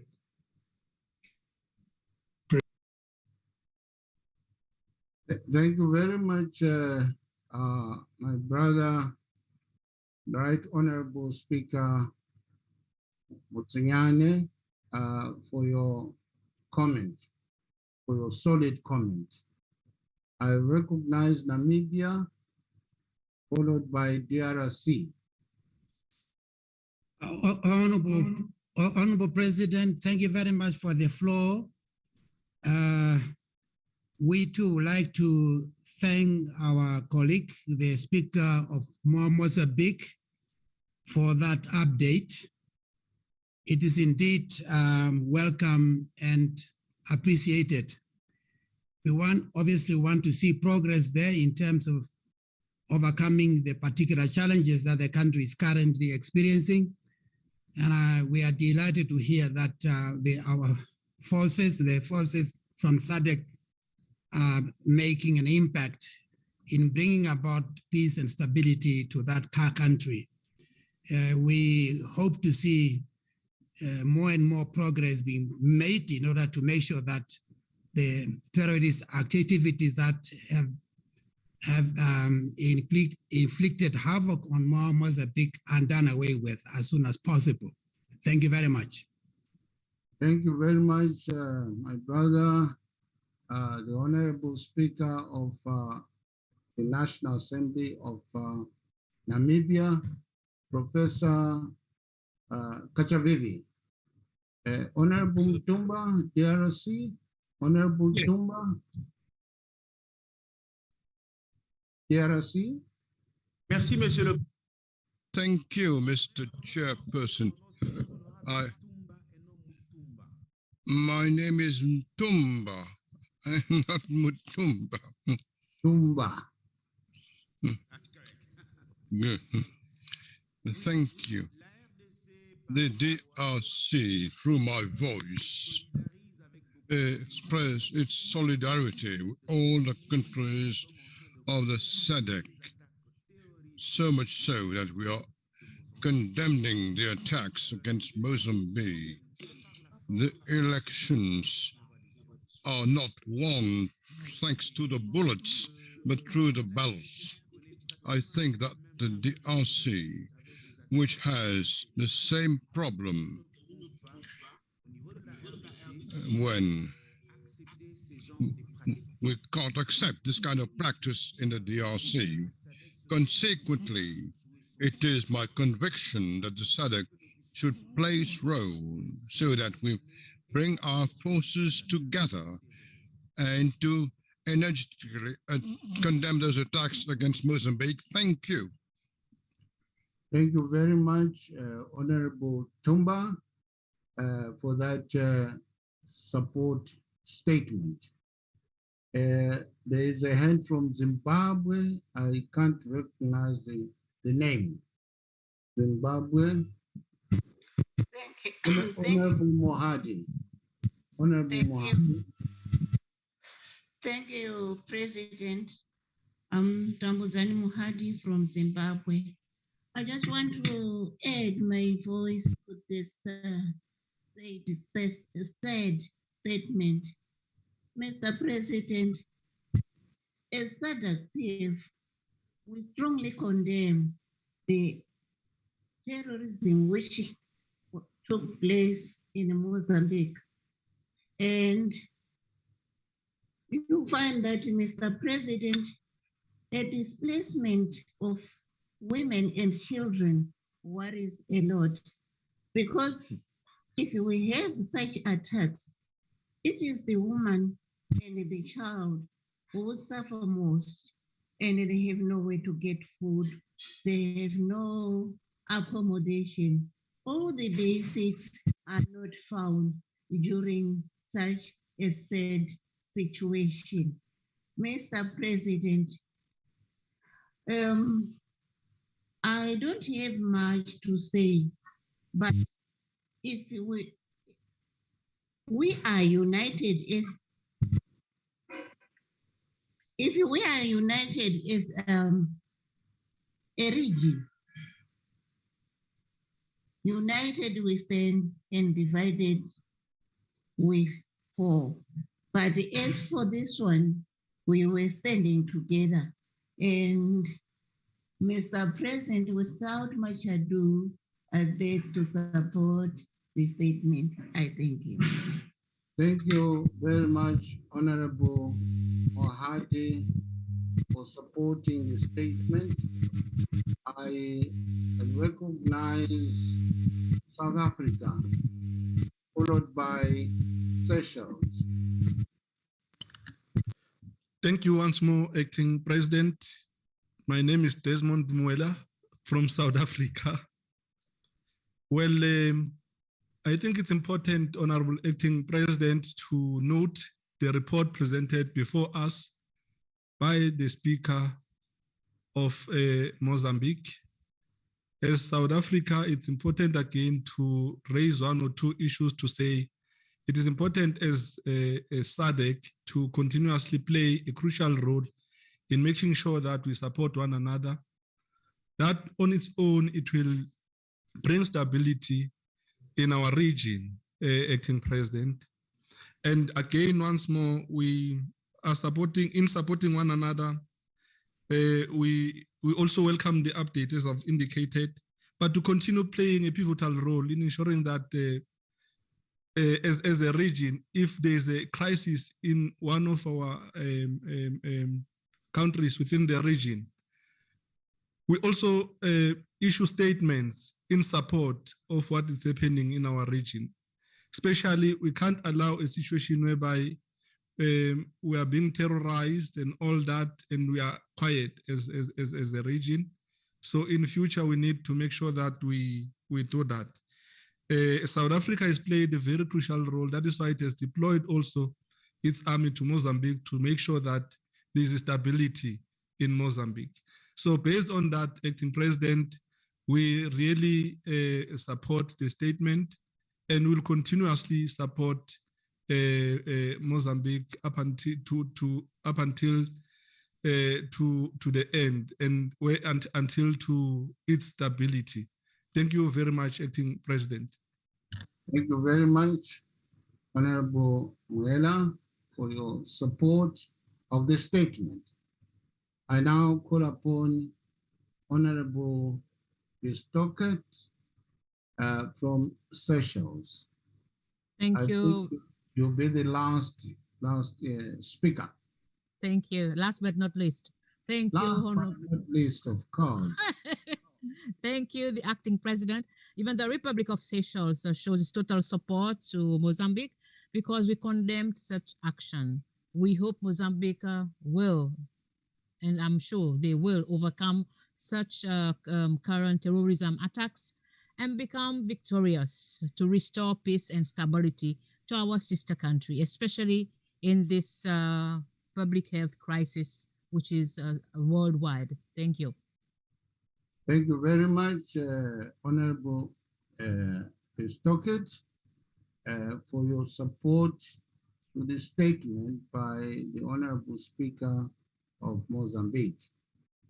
I now, if it pleases you, Honorable Speakers, Honorable Members, bring this debate on the statement to a close by saying that if we recall the statement by St. Paul's in the New Testament of the Bible, where he says, if one part of the body is wounded and is in pain, the rest of the body will be very uncomfortable because it will experience that pain, no matter how small that pain is. Accordingly, it is therefore instructive that SADC continues to support each other where there is a wounded part of it, so that that wounded part is healed up and there is peace and security in our sister republic.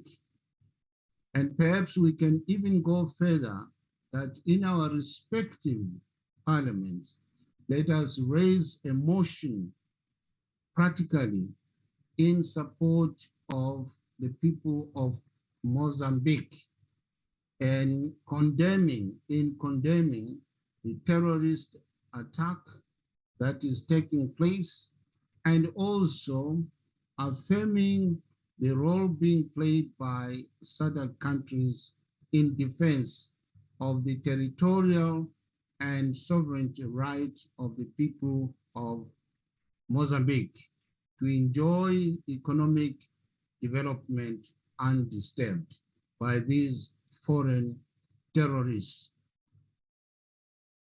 On that note, honorable speakers, honorable members, it is now my pleasure to bring the session of today to a close. We adjourn today until tomorrow at 9:30 CAT time, when we should start logging in so that our meeting starts exactly at 10 o'clock. Thank you very much and good night.